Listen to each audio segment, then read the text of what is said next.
मजबूत खुलने के बाद सीमित दायरे में फंसा बाजार। निफ्टी 18,650 के ऊपर, बैंक निफ्टी लगा रहा है हाई पर हाई। 44,000 के ऊपर पार। मिड कैप कर रहा है आउट परफॉर्म। छोटी सरकारी बैंकों की ऊंची उड़ान अभी भी कायम। यूको बैंक करीब 17% ऊपर। Indian overseas bank, central bank, bank of Maharashtra में करीब 7 से 8% का जादुई उछाल कायम। में आज जोरदार तेजी, 10% से ज्यादा उछले न्यू इंडिया एश्योरेंस और जीआईसी। साथ ही आईसीआईसीआई लोम्बार्ड में भी रौनक। बाजार को नहीं पसंद आया पेटीएम का बायबैक। ओपन मार्केट से अधिकतम 810 रुपए प्रति शेयर के भाव पर शेयर खरीदने की कंपनी। पेटीएम के बायबैक का पूरा विश्लेषण बुलेटिन में आगे सुनिए।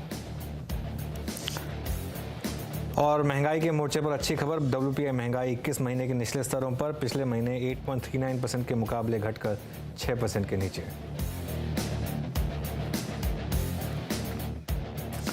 चलिए, एक्चुअली एक हेडलाइन जो हमने ऐड नहीं की, फेड सबसे इम्पोर्टेंट वही इवेंट है लाइंड अप, जो आज रात को 11:30 बजे एफओएमसी की मीटिंग है और उसको लेकर मार्केट थोड़ा सा कॉशियस है। थोड़ा सा एक ऊपरी लेवल पर थोड़ा सा क्लियरली आप देख रहे हैं एक गैप अप हुआ आज, और गैप अप के बाद ज़्यादा खरीदारी नहीं हुई मार्केट में। इनफैक्ट उसी लेवल के आसपास मार्केट चल रहा है, ज़्यादा गिरा भी नहीं। ये भी देना पड़ेगा मार्केट को। ईजिली मार्केट गिर सकता था लेकिन वो भी नहीं हुआ। तो ऐसा नहीं है कि बहुत ज़्यादा गिर गया हो। मतलब अगर ऊपर खुलने के बाद आपने शॉर्ट किया होता, थोड़ा पैसा बना होता, लेकिन कोई बहुत ज़्यादा पैसा नहीं बना होता। लेकिन जो सुबह हमने डिस्कस किया था, आज शायद शॉर्ट की ट्रेड है, लॉन्ग की ट्रेड है नहीं। तो लॉन्ग में तो क्लियरली आज इंडेक्स में तो आपको पैसा बना नहीं होगा। लेकिन अब फेड के पहले क्या किया जाए, ये सबसे इंपॉर्टेंट सवाल होगा, क्योंकि थोड़ा सा मार्केट कॉशियस है और मार्केट 0.5% की रेट हाइक है उसको पचा चुका है। लेकिन कमेंट्री क्या, ये ज़्यादा इंपॉर्टेंट इवेंट होगा वीरू। Good afternoon. और इसके लिए मार्केट देखिए थोड़ा सा कॉशियस है, और जो हम सुबह भी बात कर रहे थे कि आज शायद आपको ज़्यादा लॉन्ग साइड पर ट्रेड ना मिले इंडेक्स पर, और बल्कि ऊपरी लेवल पर थोड़ी प्रॉफिट टेकिंग और एग्रेसिव ट्रेडर्स तो शॉर्ट भी कर सकते हैं। अभी तो वैसा ही मूड चल रहा है, लेकिन देखते हैं लास्ट के 1.5 घंटे में क्या मूव आता है। Veeru, hi good afternoon. Good afternoon Anuj. और वाकई अगर आप देखें तो एक इवेंट से निकल के आए, इवेंट में फिर जाना है, और एक गैप अप हमारे पास था। सुबह क्लियर कट अप्रोच थी अगर आप देखें, जो डिस्कस हुई थी कि दैट जोन, आई मीन जो कॉल राइटर्स का जोन है, और मेंशन किया गया था बार बार कि प्रॉफिट्स को बुक करें, कैश में कन्वर्ट करें अनुज। बट एक बात तो बिल्कुल सही है, इफ यू से, आई मीन जो आपने सुबह भी कहा था, इन पर डिस्कस हुआ था कि ये बाजार सिंक नहीं कर रहा है। अब देखिए 20 डेमा पे लोगों ने ग्रैब किया, कल ग्रैब किया, 10 डेमा को पार किया, बट आई मीन इतना बड़ा ग्लोबल इवेंट है बट सिंक नहीं कर रहा है। और आई थिंक मुझे को ज़्यादा इंप्रेस किया बैंक निफ्टी ने। तो ये क्लोजिंग में इस इवेंट को देखते हुए एक तरफ ये भी अच्छी बात है कि स्टॉक स्पेसिफिक एक्शन काफ़ी अच्छा है अनुज। तो इंडेक्स पे क्या अप्रोच रखेंगे? बिल्कुल वीरू, देखिए बिल्कुल सही बोला आपने, मार्केट सिंक नहीं किया है। और मैं ये बात कह सकता हूँ कि ठीक है, थोड़ा सा ऊपर जो खुले वहाँ से भले शॉर्ट में थोड़ा सा ट्रैक्शन मिला हो, लेकिन कोई बहुत ज़्यादा ट्रैक्शन मिला हो ऐसा भी नहीं हुआ है। हाँ, लॉन्ग नहीं करना था, ये बात बहुत क्लियर थी आज सुबह की प्रॉफिट बुकिंग करें और लॉन्ग नहीं करें। अच्छा, एक चीज़ जो मैं देख रहा था, नॉर्मली आप देखते हैं इस डेटा को, लेकिन आज मैं थोड़ा सा देख रहा था इस डेटा को। एक 18,650, 18,700 और 18,600 की पुट ये लेकर आइए ज़रा एक बार स्क्रीन पर, और ये तीनों के तीनों स्ट्राइक एक बार हम देख लेते हैं। यहाँ पर क्या ज़बरदस्त बिल्डअप हुआ है। 3 स्ट्राइक, 18,650, 18,700 और 18,600 के पुट। इन 3 स्ट्राइक्स में कुल मिलाकर मैं जो डेटा देख रहा था, ये देखिए, ये 42 लाख शेयर ऐड हो गए 18,700 की पुट में ऑलरेडी, जबकि 18,700 हमने क्रॉस नहीं किया है, अभी दूर है उससे। 18,650 भी हमने डिसाइसिवली क्रॉस नहीं किया है, लेकिन 58 लाख पुट यहाँ पर ऐड हो गई हैं। 18,600 की पुट में एक बार फिर भी समझ सकता हूँ, चलिए ठीक है, 40 लाख ऐड हो गई। लेकिन एक बड़े इवेंट से पहले 18,600 की पुट कल की ट्रेड कर रही 30 रुपये पर। मुझे रिस्क लग रहा है, ये मुझे लग रहा है कि मार्केट जो है ना, ये हेज नहीं है। या तो मार्केट बहुत ज़्यादा ओवर कॉन्फिडेंट है, या फिर हो सकता है कि ये सही भी हो और मार्केट को लग रहा हो कि क्यों इतना पैसा देना है इस पुट का। लेकिन मेरे हिसाब से एक बड़े इवेंट से पहले मार्केट को जो थोड़ा हेज होना चाहिए, वो मार्केट में अब हेजिंग नहीं है। ये मुझे एक रिस्क फैक्टर लग रहा है कि मार्केट ओवरबॉट है, और ओवरबॉट होने के बावजूद कोई बहुत ज़्यादा यहाँ पर साइन नहीं दिख रहे हैं कि किसी ने हेज बनाए हो। तो इसको देख के लग रहा है अगर बाई चांस 18,570 के नीचे चले गए हम, तो मार्केट में बड़ी डिक्लाइन आ सकती है 18,400 वाली। ये एक आउटसाइड रिस्क है मार्केट में, आउटलायर है। मार्केट में बाय ऑन डिप्स का टेक्सचर हम सबको पता है, लेकिन अगर आज रात को फेड ने कुछ उल्टा सुल्टा बोल दिया तो उसके लिए शायद मार्केट प्रिपेयर नहीं है। मुझे बस इस चीज़ का रिस्क लग रहा है। और ऊपर तो खैर अब वेल डॉक्यूमेंटेड हो गया 18700 पर रेजिस्टेंस। अब वही चीज़ आप देखिए बैंक निफ्टी में तो और भी ज़्यादा रिस्क लग रहा है मुझे अब, क्योंकि बैंक निफ्टी में अब ऑलमोस्ट हर कोई लॉन्ग है। आप जिससे पूछिए सब बैंक निफ्टी में लॉन्ग है। सब ये बात बोल रहे हैं कि बैंक निफ्टी आउट परफॉर्म कर रहा है, कर भी रहा है बिल्कुल। तो 44,000, 44,100, 44,200 के पुट अगेन वो लेवल से जो हमने क्रॉस भी नहीं किया है, और वहाँ पर आप एक पुट राइटिंग देख रहे हैं, तो कहीं ना कहीं एक मार्केट का एक थोड़ा सा मुझे लग रहा है कि एक रिस्क फैक्टर जो है वो उसको उस हिसाब से प्रिपेयर नहीं कर रहा है। देखिए 44,000 के पुट में 44 लाख, लेकिन 100-200 की कॉल में भी पुट में भी काफ़ी बिल्डअप है यहाँ पर, वो थोड़ा मुझे रिस्क लग रहा है। 43,800 अब लक्ष्मण रेखा है बैंक निफ्टी की, उसके नीचे गया तो डिक्लाइन आ सकती है, और ऊपर 44,200 पर रेजिस्टेंस है। लेकिन आज का इवेंट है तो 3 से 3.5 के बीच में मार्केट एक मूव देगा आपको, और मेरे ख्याल से वो आपको एक प्रिपेयर करेगा कि कल गैप अप है या गैप डाउन है, क्योंकि हमारा जो डोमेस्टिक ट्रेडर है वो काफ़ी मैच्योर हो गया है इस मामले में, ये प्रीएम्प्ट करने में कि फेड का इवेंट किस तरीके से जाएगा। लेकिन Abhiru, individual stock specific wise futures में कहाँ पोजीशंस बनी? अनुज जी, वाकई अगर आप देखिए तो इस वक्त आईटी में आज सीरियस बाइंग नजर आई। आज सुबह इनफैक्ट मेरे को अनुज एक फीलिंग आ रही थी कि शायद आईटी का जो वो पुल बैक था उसके पीछे शॉर्ट कवरिंग बड़ा कारण है, लेकिन जब मार्केट ब्रेथ देखी, फ्रेश लॉन्ग का डेटा देखा, आईटी में आज वाकई फ्रेश लॉन्ग इमर्ज हुआ है। अगर आप इस वक्त के स्टैट्स को देखें, मैं आपकी स्क्रीन पर डेटा लेके आऊँगा एक एक करके स्टॉक स्पेसिफिक। आईटी में फ्रेश लॉन्ग विजिबल है। पहले एक एक करके डायरेक्टर साहब जरा सारे के सारे स्टैट्स लेके आइएगा। इस क्रम में सबसे पहले मैं रखूंगा technology space. Persistent mid cap IT में फ्रेश लॉन्ग, याद रखिएगा it's a fresh long, not exactly OI decline. Persistent Coforge, सुबह सुबह आवाज के मंच पे आपने ये ट्रेड लिया भी होगा, हमारे पैनलिस्ट ने अगर आप देखिए रिकमेंड भी किया था कोफोर्ज मिड कैप आईटी में। एलटीटीएस में करीब करीब 9.2% और इन्फोसिस में 6.1%। तो शायद बाजार इस पर थोड़ी वैल्यू खोज रहा था। आज लॉन्ग बिल्डअप काफी स्ट्रांग हुआ यहाँ पर, और निफ्टी आईटी आप यकीन मानिए अभी भी करीब करीब 29,700 की ट्रेजेक्टरी में ट्रेड करता हुआ। फिर जिस स्पेस में काफी स्ट्रांग बिल्डअप है, याद रखिएगा बैंकिंग को कोई छोड़ नहीं रहा है। हालांकि बैंक निफ्टी 44,000 पे ही है, कोई बहुत बड़ा स्विंग लेके ट्रेड नहीं कर रहा है, बट एक्शन कुछ अगर आप देखें इंडेक्स से बाहर वाले काउंटर्स में है ज्यादातर। अगर आप देखें मिड कैप बैंकिंग में उसका जिक्र हम सुर्खियों में कर चुके हैं, उसको रिपीट नहीं करूंगा। लेकिन PNB, state bank of India 4.6%, दो बैंक अनुज डेटा के अनुसार बड़े कमांडिंग पोजीशन में लग रहे हैं। एक्सिस बैंक और एसबीआई, इनका बिल्डअप बहुत स्ट्रांग है आज, और इनफैक्ट ऑप्शन एक्टिविटी भी एसबीआई में काफी स्ट्रांग नजर आई। ऑयल एंड गैस स्पेस में ओएनजीसी, गेल, इन दोनों स्टॉक्स में काफी अच्छा खासा मूव नजर आया। 10.4% का बिल्डअप, गेल में करीब 3.2% का बिल्डअप। और एक और चीज, हमने इस कार्यक्रम में इस मंच पे कई बार पॉलीकैब को डिस्कस किया है। इस बार की क्वार्टरली अर्निंग्स काफी स्ट्रांग रही अनुज, एंड लुक एट पॉलीकैब 4.5%। कल के अगर आप देखें 5% के स्विंग के बाद।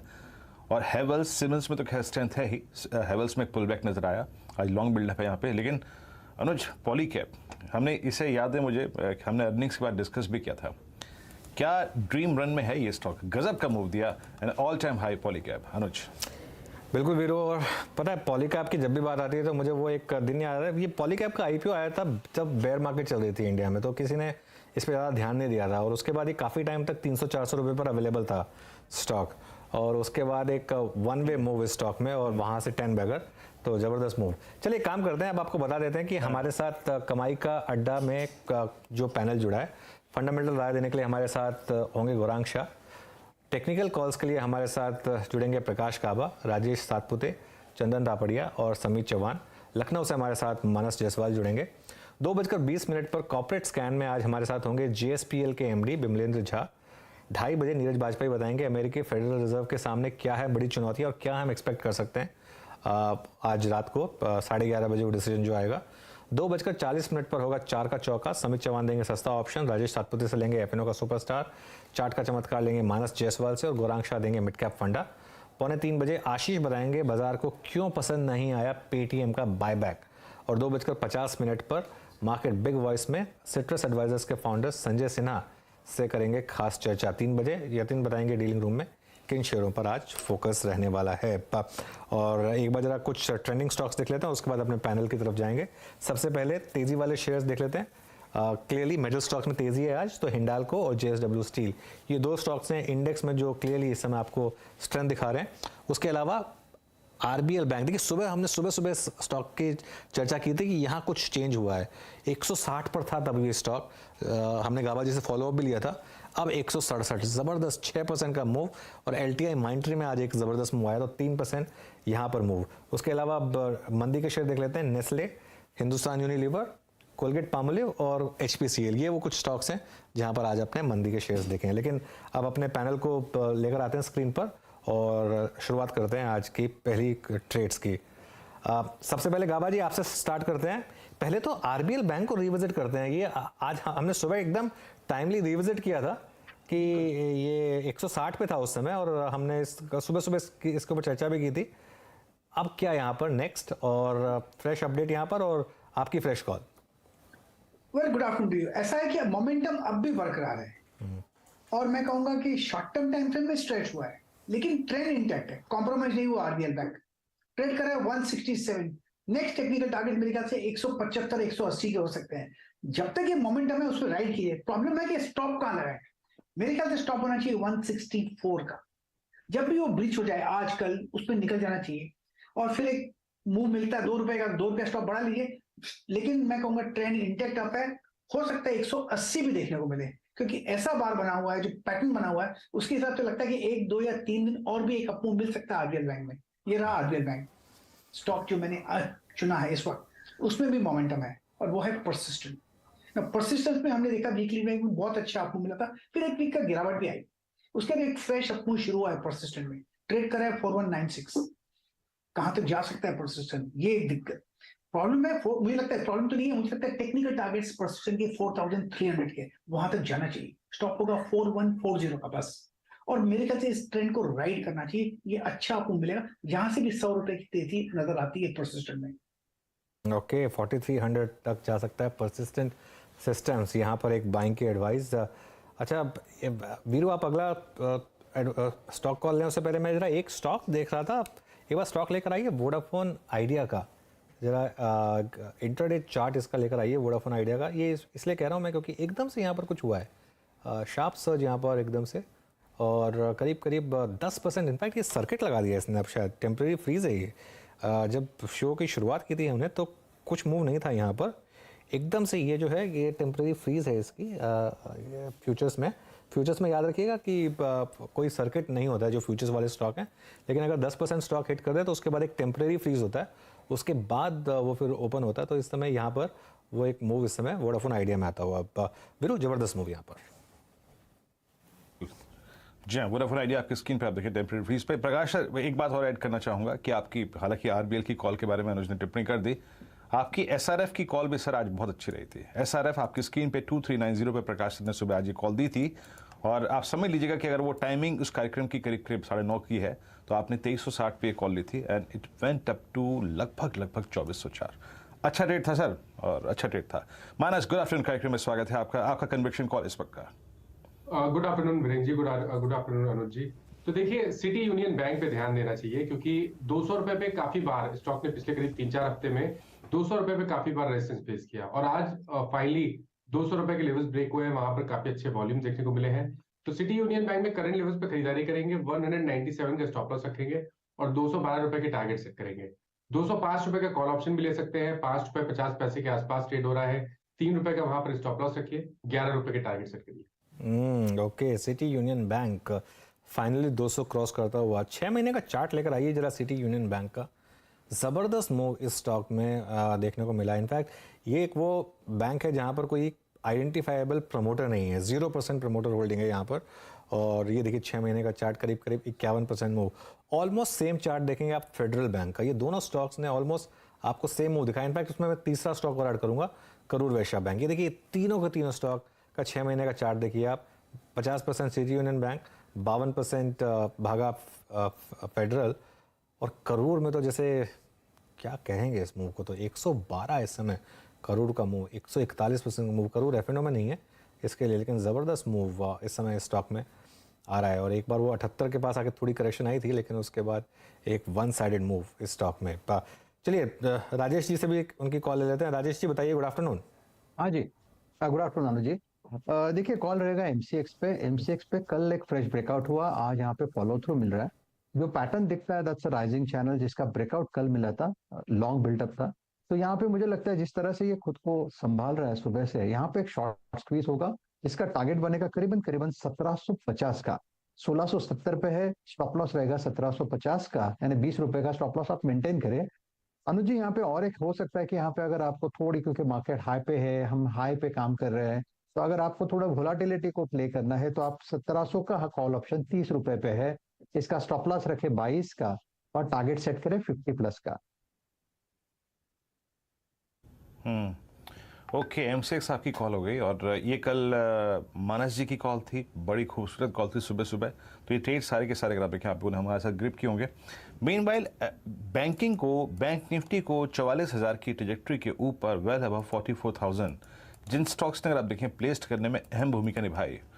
देखिए बैंक्स में तो मूव भी है, इनफैक्ट इट्स एसबीआई, जरा प्लीज़ एसबीआई लिखे आइए एक बार। एसबीआई ने आज अपने करियर का all time high, I mean it's 623, 624, yes, आज इसने बाइसेक्ट किया था 9 नवंबर 2022 का हाई, और उस दिन का हाई था अप्रॉक्सीमेटली आप समझ लीजिएगा कि 623। आज अगर आप देखें करीब करीब इंट्राडे में गया 624.70 तक। मानस एक राय चाहूंगा आपसे, आई मीन इनफैक्ट मैं कुछ देर पहले इसके स्टैट्स दिख रहा था, मैं इंट्राडे ऑप्शंस बिल्डअप दिखा रहा है 620 जब ये ट्रेड कर रहा है, इसकी 640 की कॉल में, 630 की कॉल में, 625 की कॉल में आज बहुत ही बड़ा बिल्डअप है। आई मीन मैं क्योंकि एनएससी पे ये in terms of contracts add होता है, दिखाई देता है, 625 की कॉल में 540 कॉन्ट्रैक्ट, 630 की कॉल में 844 कॉन्ट्रैक्ट, 640 की कॉल में 555 कॉन्ट्रैक्ट, और गजब की पुट राइटिंग है। आई मीन 620 की पुट और 615 की पुट और 625 की पुट में लगभग 1400 कॉन्ट्रैक्ट शॉर्ट हैं। अमूमन ऐसा वही तभी होता है जब बहुत स्ट्रॉन्ग इंस्टीट्यूशनल बाइंग किसी स्टॉक को टारगेट करती है, ऐसा मेरे को प्रतीत होता है। आपको एसबीआई का डेटा देखने के बाद, इसके चार्ट पैटर्न को देखने के बाद लग क्या रहा है? देखिए आपका रेटिंग बिल्कुल सही है, क्योंकि ये बहुत ही स्ट्रॉन्ग पैटर्न बन रहा है, क्योंकि मेरे ख्याल से पिछले करीब 15-20 सेशन से स्टॉक कंसोलिडेट हो रहा था, 620 के आसपास रेजिस्टेंस फेस कर रहा था, लेकिन कभी भी जब भी हमने एक साइडवेज करेक्शन देखा या एक छोटा सा करेक्शन देखा तो कभी भी 20 मूविंग एवरेज के नीचे नहीं गया, उसी के आसपास करेक्शन पे सपोर्ट ले रहा था। और आज जब स्टॉक ने 620 के लेवल्स ब्रेक किए हैं, मेरा समझना है कि कम से कम 650, 660 के आपको टारगेट्स आने वाले 1 से 2 हफ्ते में स्टेट बैंक ऑफ इंडिया में देखने को मिल सकते हैं। आई थिंक इस तेजी को खेलने का सबसे बढ़िया तरीका ये है कि 630 का कॉल ऑप्शन ले ले, 9 रुपए के आसपास ट्रेड हो रहा है, वहां पर खरीदारी करें, 6 रुपए का स्टॉप लॉस लगाए और 20 रुपए के टारगेट सेट करें। ओके, चलिए एक बार जरा निफ्टी वापस लेकर आइए इंट्राडे में। और अब इस समय निफ्टी आ गया है डे लो पर, एग्जैक्ट डे लो पर निफ्टी 18,636, और इनफैक्ट सुबह जहां खुला थोड़ा ऊपर गया वहां से, और उसके बाद ओपन हुआ 18,671 पर, हाई था 18,696।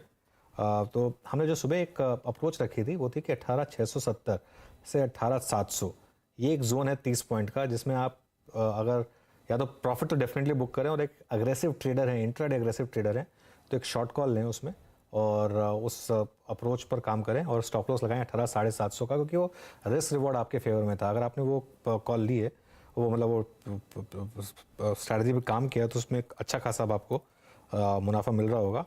अब ये देखना होगा कि लास्ट के 1-1.5 घंटे मार्केट किस तरीके से बिहेव करता है गोइंग इनटू दैट इवेंट, लेकिन क्लियरली ऊपरी लेवल से काफ़ी दबाव है मार्केट में। आईसीआईसीआई बैंक का एक बार चार्ट लेकर आइए और एक बार रिलायंस का चार्ट लेकर आइए। इन दो स्टॉक्स ने मार्केट को थोड़ा सा आज परेशान किया है, आईसीआईसीआई बैंक डेज लो पर और रिलायंस डेज लो पर। तो अगर आप निफ्टी का कॉन्ट्रीब्यूशन देखेंगे तो नोटिस करेंगे कि इन्हीं दो स्टॉक्स ने सबसे ज़्यादा प्रेशर डाला है निफ्टी के ऊपर। आईसीआईसीआई बैंक ने करीब 12 पॉइंट और रिलायंस ने करीब करीब 8 पॉइंट का प्रेशर डाला है। अच्छा, मिड कैप में अच्छी खासी तेज़ी है, करीब करीब 228 पॉइंट का यहाँ पर इस समय मूव है, तो मिड कैप में तो तेज़ी बनी हुई है। भारतीय एयरटेल भी आज थोड़ा सा करेक्ट हुआ और आईटीसी में हल्की सी डिक्लाइन इस समय आप देख रहे हैं। मानस एक बार जरा ये भारतीय एयरटेल का चार्ट देखिए, क्योंकि भारतीय में 1-2 दिन में हमने एक करेक्शन देखी है। 830 का लेवल यहाँ पर इस समय स्टॉक का भाव 830, 20 डीएमए के नीचे इस समय और 50 डीएमए से थोड़ा ऊपर। क्या अप्रोच होगी यहाँ पर? देखिए कल जब पुल बैक देखने को मिल रहा था तो कॉन्फिडेंस नहीं आ रहा था भारतीय एयरटेल पे। उसका रीजन ये था कि अगर आप वीकली चार्ट पे जाएंगे तो पिछले हफ्ते एक बेरिश एंगल्फिंग पैटर्न बना है, तो उसको देख के लग रहा था कि शायद हायर लेवल पे स्टॉक को सस्टेन करना मुश्किल होगा, और आज बिल्कुल वैसे ही हुआ। हाई लेवल पे प्रॉफिट बुकिंग देखने को मिली, जो जिसने जिसने कल लॉन्ग पोजीशन बनाई थी। मेरा समझना है कि अब यहाँ पर आपको खरीदारी नहीं करनी है। जब तक 850 रुपए के नीचे ट्रेड करता रहेगा तब तक ये सेल और रैलीज का ही स्टॉक रहेगा। और ध्यान रखिए, अगर ये 824 के नीचे गया तो फिर आपको एक डीप करेक्शन देखने को मिल सकता है, जिसमें 805 तक के भाव भी आपको देखने को मिल सकते हैं। ओके, भारतीय एयरटेल आपकी स्क्रीन पर। इस बीच चलिए काम करते हैं, एक फंडामेंटल व्यू लेते हैं। आज इस ग्लोबल इवेंट से आई थिंक पहले साथ ही साथ जिस प्रकार की बाजार की प्लेसमेंट है, अभी भी अगर आप देखें Nifty bank all time high पर है और निफ्टी हार्डली अगर आप देखें अपने ऑल टाइम हाई से 150-200 पॉइंट नीचे है। गौरांग शाह हमारे साथ जुड़ चुके हैं बातचीत करने के लिए। गौरांग, गुड आफ्टरनून कार्यक्रम में स्वागत है। गौरांग, इस ग्लोबल इवेंट को फेड के आई थिंक जो इन्फ्लेशन की डिजिट्स थी वो तो बाजार ने पचा ली, लेकिन अब आई थिंक अल्टीमेट निर्णय कमेंट्री पे अगर आप देखें बाजार को रिएक्ट कर रहे हैं, और उस बीच आईटी का ये पुल बैक, आप कैसे रीड कर रहे हैं मार्केट की प्लेसमेंट और ट्रेडर्स और साथ ही साथ के लिए अप्रोच क्या होनी चाहिए इस इवेंट से पहले, और आपका कन्विक्शन आइडिया इस वक्त का? बहुत बहुत धन्यवाद वीरेंद्र, आपका और आप सभी को शुभ दिन हमारे तरफ से। तो मेरे ख्याल से जो भी आवश्यकता होगी उसके अनुसार मात्र यूएस फेड नहीं मगर बाकी अन्य देशों के जो भी केंद्रीय बैंक है और जो अधिकारी हैं उनको जो कदम उठाने हैं वो उठाने पड़ेंगे। लेकिन हमारे यहाँ पर परिस्थिति क्या है? हमारे यहाँ पर परिस्थिति यह है कि महंगाई दर 3 महीने के निचले स्तर पर आई है।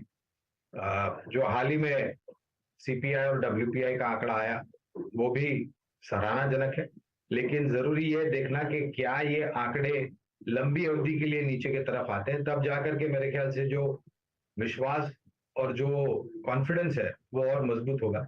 और निर्णायक तरीके से हम कह सकते हैं कि शायद हमारे देश में ब्याज दरों की जो बढ़ने का सिलसिला था वो थोड़े समय तक विराम ले सकते हैं। और ये टिप्पणी आपने माननीय गवर्नर साहब की जो क्रेडिट पॉलिसी के बाद जो टिप्पणी थी वहां पर भी हमने सुनी कि मोर और less inflation is peaked of और अब नीचे की तरफ के दायरे। आज का जो इवेंट है एक नीजक रिएक्शन के रूप में होगा वीरेंद्र, मैं ज्यादा महत्वपूर्ण या महत्व नहीं दूंगा या फिर तवज्जो नहीं दूंगा। एक नीजक रिएक्शन होता है और अगर कोई भी गिरावट आती है वीरेंद्र, हमने यही कवायद की है कि आपको गिरावट में खरीदारी करनी चाहिए अगर आपका नजरिया लंबी अवधि का है। छोटी से मध्यम अवधि में आपके समझ के अनुसार आप कामकाज कर सकते हैं, लेकिन लंबी अवधि में हमें लग रहा है कि निवेश का बहुत बड़ा मौका है।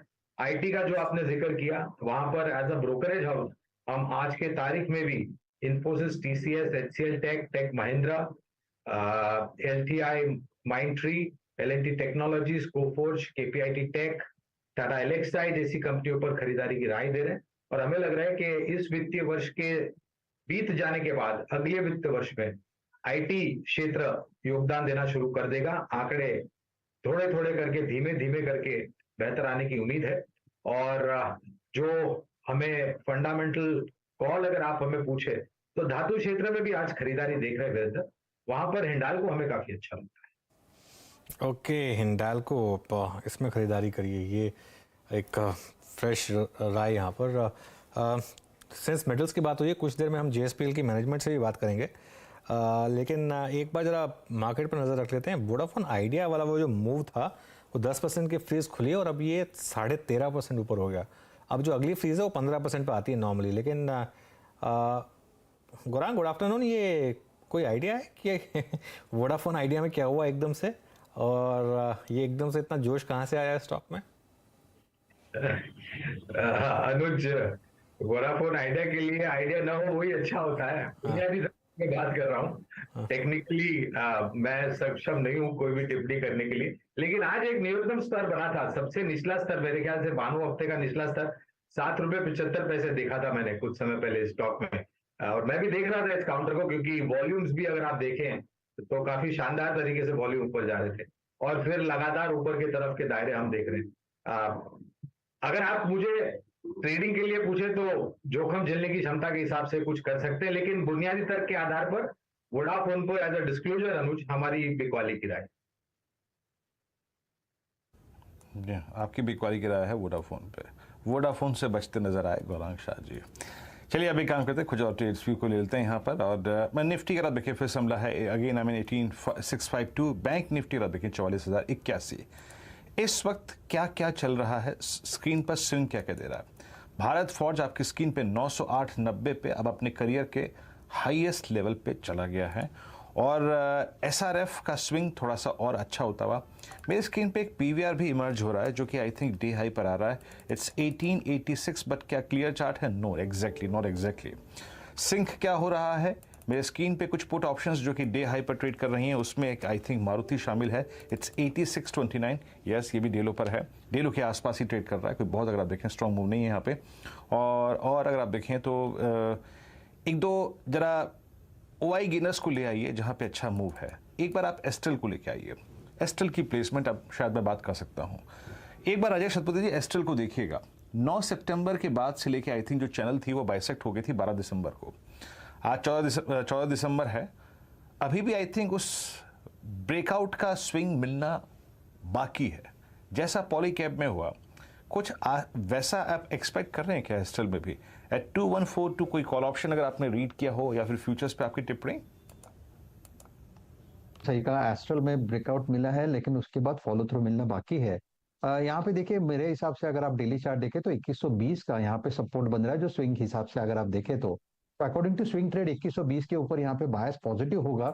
और जैसे ही मेरे हिसाब से जो रिसेंट हाई 2160 के आसपास, यानी 2120 2160 ये रेंज होगा, 2160 निकले फिर मुझे लगता है वो हमें मिलेगा जो हम लोग एंटीसिपेट कर रहे हैं, एक्सपेक्ट कर रहे हैं पिछले कई दिनों से।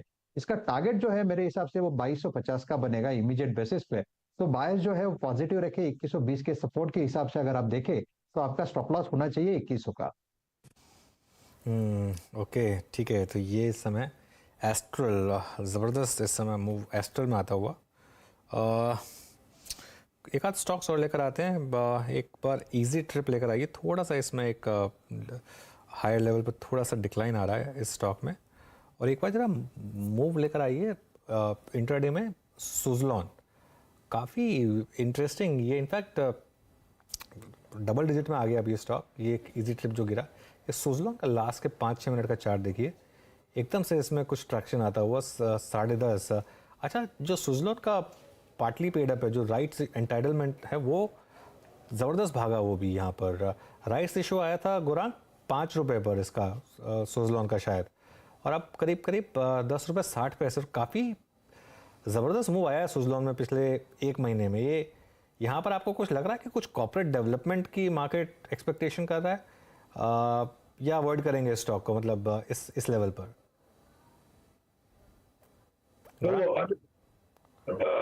स्टॉक को जाहिर है कवरेज नहीं है तो बुनियादी तौर पर टिप्पणी नहीं करूंगा, लेकिन काफी कुछ इतिहास है इस कंपनी का और बहुत सारे रिटेल छोटे छोटे निवेशक सुज़लॉन या फिर वोडाफोन या फिर यस बैंक जैसे शेयर्स में निवेश करके फंसे हुए हैं काफी लंबे समय से। तो आई थिंक एक ये कॉर्पोरेट डेवलपमेंट जो हुआ है उसके चलते हुए यहाँ पर कुछ चाल दिखाई दे रही है, लेकिन मैं ज्यादा गहराई से यहाँ कुछ पढ़ने की कोशिश नहीं करूंगा बुनियादी तर्क के आधार पर। अगेन कवरेज नहीं तो विशेष रूप में टिप्पणी नहीं कहूंगा, लेकिन थोड़ी बहुत सावधानी रखने की जरूरत है।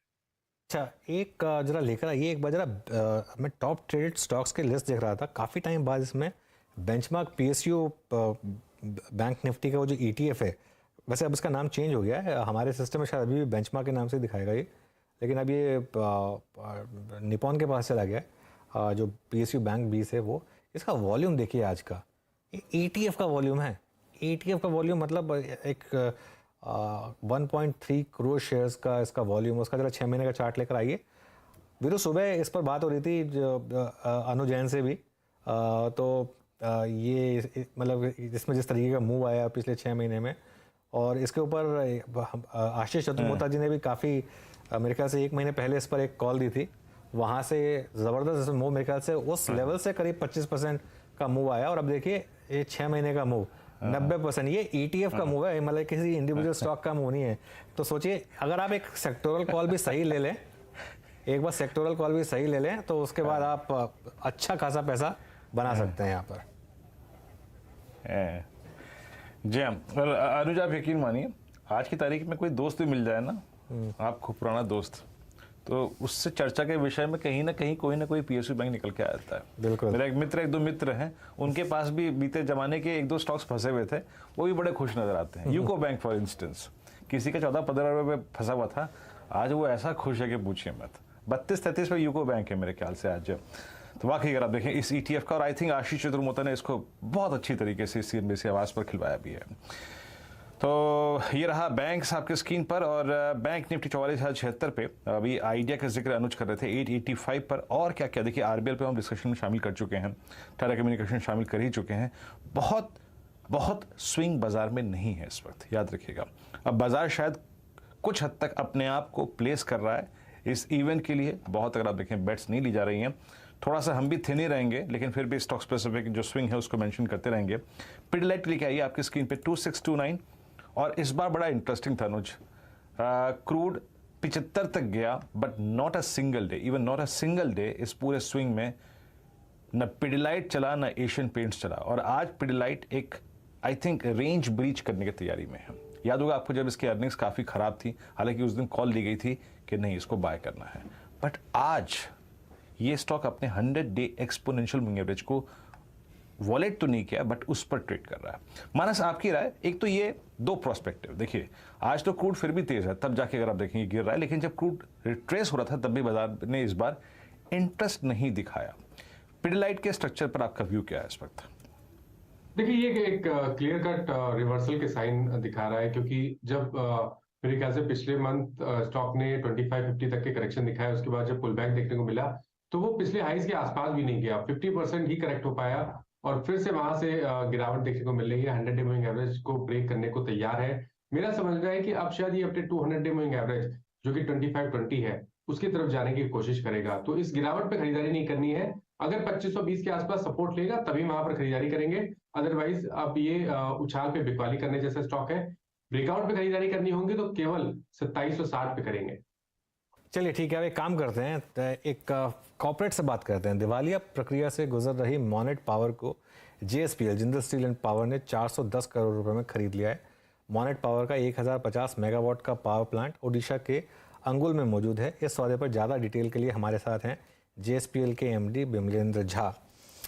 झा साहब गुड मॉर्निंग, शुक्रिया जुड़ने के लिए हमारे साथ। पहले तो मुबारक हो, ये एसेट आपने जो बाय किया, पहले बताएंगे क्या एक्साइटिंग लगा आपको इस एसेट में और किस तरीके से ये आपके लिए सिनर्जी लाएगा? जी, ये सबसे पहले तो बिल्कुल हमारा जो प्लांट है उसके ठीक बगल में ये एसेट है, और कोल माइंस एकदम बगल में है। लेकिन सबसे इम्पोर्टेंट चीज जिसके कारण कि इस एसेट को एक्वायर करना जरूरी था वो ये था कि ये हमारे डिकार्बोनाइजेशन जर्नी के डायरेक्शन में है। अब आप पूछेंगे कि कोल बेस्ड पावर प्लांट कैसे डिकार्बोनाइजेशन जर्नी में हेल्प कर रहा है, तो ये 525 मेगावाट के 2 यूनिट यहाँ पर हैं, जो कि जिनकी एफिशिएंसी करीब 20% हमारी जो 135 मेगावाट की 6 यूनिट्स हैं उससे 20% ऊपर है उसकी एफिशिएंसी, और 5% इनडायरेक्ट एफिशिएंसी बेनिफिट्स मिलने से करीब 25% हमको कार्बन फुटप्रिंट में फायदा होता है। दूसरी चीज, ये हमारे एकदम बगल में है। वो कोल माइंस से जो हम कोयला लेके आएंगे, जो उत्कल C, B1 और B2 से जो कोयला हम लेके आएंगे वो कन्वेयर बेल्ट से लेके आएंगे और सीधा इसके अंदर उतर जाएगा, जो कि स्कोप 3 एमिशंस को भी कम करेगा, और साथ के साथ हमको बहुत कम खर्चे में ये पावर मिल जाएगी।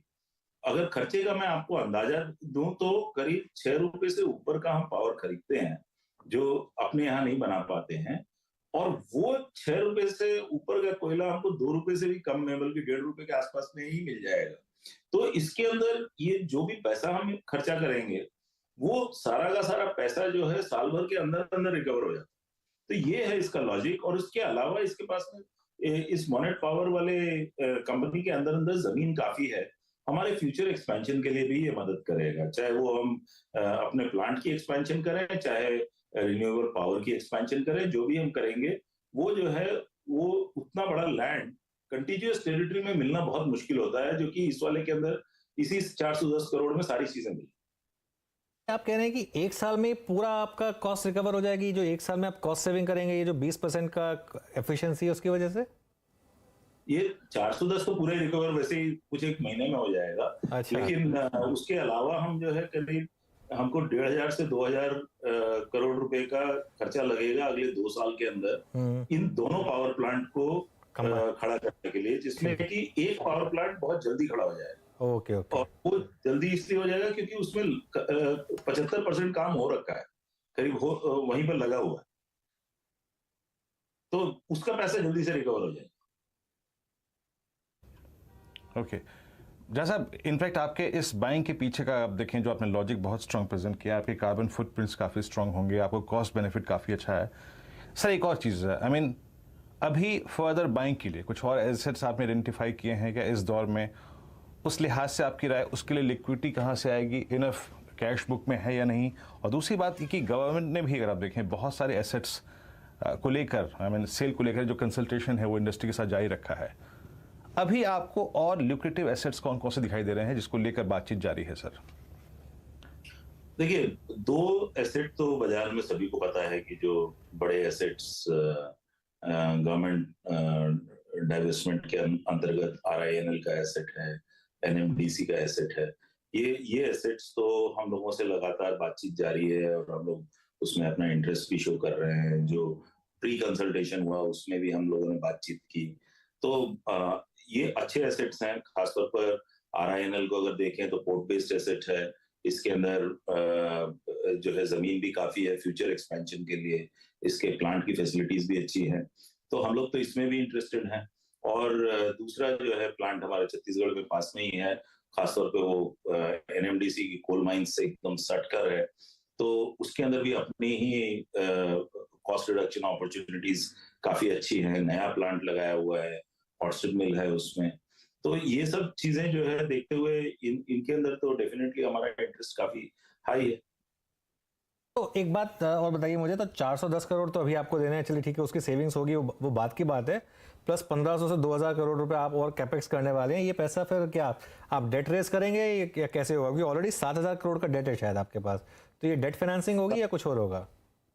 नहीं, ये तो इंटरनल एक्रूवल से हो जाएगा। मैंने आपको बताया कि 2 साल के अंदर आएगा। हमारे पास सफिशिएंट हेडरूम है, हमको ज्यादा borrowing की जरूरत नहीं है, और हमारा जो EBITDA है वो काफी हद तक इसको सपोर्ट करेगा। और जहां तक वो जो बड़े एसेट्स का सवाल है, बहुत से लोग इंटरेस्टेड है हमारे साथ में जुड़ने के लिए। जब आप अच्छा करते हैं तो हमेशा इंटरेस्ट लोगों से आते रहते हैं, तो वो मैं उसकी डिटेल्स तो आपको नहीं बता सकता, लेकिन इंटरेस्ट काफी है पैसा लगाने के लिए। अच्छा सर, एग्जैक्टली अब थोड़ा सा मैं आपका आउटलुक जानना चाहूँगा 23 को लेकर, CY 23 को लेकर। CY 22 जो कि अपने अंतिम पड़ाव में है, काफ़ी स्ट्रॉन्ग रहा, स्पेशली अगर आप देखें ड्यूरिंग वॉर प्राइसिंग काफ़ी स्ट्रॉन्ग थी, एक्सपोर्ट्स मार्केट काफ़ी स्ट्रॉन्ग थे। प्राइसिंग कैसी देख रहे हैं आप in the initial months of CY 23, और स्पेशली एक्सपोर्ट मार्केट कैसा रहेगा ऐसे दौरान आपके लिए?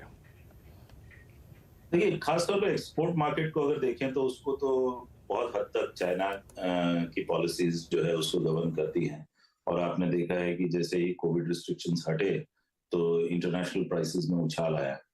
जहां तक डोमेस्टिक का सवाल है, डोमेस्टिक तो हम लोगों ने बार बार यही कहा है कि हिंदुस्तान जो है वो एकदम ही अलग ड्रम बीट पर चल रहा है। उसका फॉर्चुनेटली हम लोग सही समय पर सही जगह पर है। देश के अंदर जो प्रगति हो रही है, बड़ी जितनी दुनिया भर में बड़ी इकोनॉमीज हैं उनमें सबसे ज्यादा स्ट्रांग इंडिया ही है, और उसका फोकस जो है खास तौर पर इंफ्रास्ट्रक्चर और कंस्ट्रक्शन में है। ऑटो के अंदर भी डिमांड में उछाल आई है। आप GST कलेक्शंस देख सकते हैं कि वो काफी स्ट्रांग हुए हैं। तो इन सबको देखते हुए आप कह सकते हैं कि खासतौर पर JSPL, जहां हमारा फोकस भी कंस्ट्रक्शन और इंफ्रास्ट्रक्चर सबसे ज्यादा है, हमारे लिए तो बहुत पॉजिटिव आउटलुक है। स्टील इंडस्ट्री के लिए इन जनरल पॉजिटिव आउटलुक दिखाई दे रहा है डिमांड साइड से, बट इंटरनेशनल प्राइसेस के उछाल के कारण फर्दर उसमें जो है लोगों का इंटरेस्ट और रहेगा, खासतौर पर एक्सपोर्ट ड्यूटी हट जाने के बाद। उसके अलावा जो उसका जो बेसलाइन कॉस्ट होता है, उसके अंदर भी हम लोग जैसे प्लैट्स इंडेक्स के बेसिस पे कोयला वगैरह खरीदते हैं, रिलायबल इंडेक्स है, उसके हिसाब से हम लोग कोयला खरीदते हैं। तो उसमें जो भी उतार चढ़ाव आता है उसके हिसाब से बेसलाइन डिसाइड हो जाती है।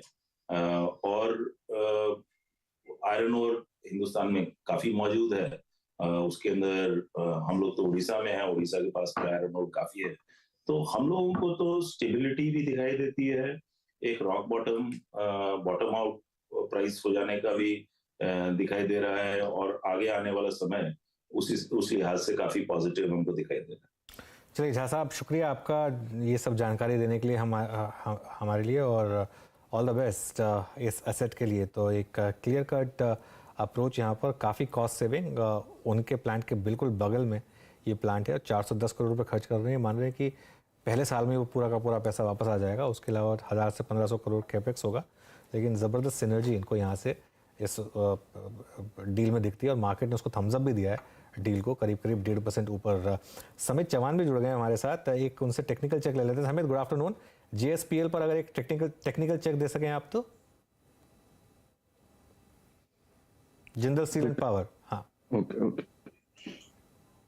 देखिए, ओवरऑल मेटल स्पेस में हमने रिसेंटली एक कंसोलिडेशन देखा है, बट इम्पोर्टेंट चीज है जो उसका जो करेक्टिव फेज था वो कहीं ना कहीं अभी खत्म हुआ है, और यहाँ से हमें एक अच्छी खासी रैली रिसेंटली स्टार्ट होते हुए देखिए। तो Jindal steel and power within this space एक आउट परफॉर्मिंग स्टॉक रहा है, and it's on the verge of a breakout from its previous highs. तो ओवरऑल तो बायस पॉजिटिव रखना चाहिए। जो next leg of the rally जो स्टार्ट होगी वो 580 के ऊपर होगी, तो बायस पॉजिटिव होगा। 540 का यहाँ पे इंपॉर्टेंट सपोर्ट होगा, और जो एग्रेसिव लॉन्ग्स है वो वापस 580 के ऊपर होने चाहिए। उसके बाद लगभग 600 के ऊपर के स्टॉक टारगेट इसके अनफोल्ड हो सकते हैं। ओके, चलिए ठीक है। तो ये इस समय JSPL पर आया। समित, आता हूँ वापस आपसे फ्रेश कॉल्स लेने के लिए, लेकिन इस समय बाजार की नज़र है आज रात आने वाले फेड के डिसीजन पर। क्या हो सकता है ऐलान, और क्या आपको ध्यान में रखना है, ये बताने के लिए अब नीरज भाजपा जुड़ गए हमारे साथ। Neeraj ji, good afternoon. तो बताइए क्या एक्सपेक्ट कर रहा है मार्केट? देखिए, मार्केट एक्सपेक्ट कर रहा है कि उम्मीद जो लगा बैठा कि एक 50 बेसिस पॉइंट की एक हाइक हो जाए, और इसके बाद वाली बैठक में एक 25 बेसिस पॉइंट की हाइक हो जाए, और फेड ये इंडिकेट कर दे कि अब उसके आगे नहीं होगा। ये तो मार्केट एक्सपेक्ट करके चल रहा है, ये सुनना चाहता है। लेकिन क्या हो सकता है इसके बारे में और जो डेटा पॉइंट सजेस्ट करते हैं कि एक 50 बेसिस पॉइंट की हाइक तो गिवन है, और 7वीं बार लगातार ये हाइक होगी। इससे पहले 4 बार 75 बेसिस पॉइंट कर चुके हैं।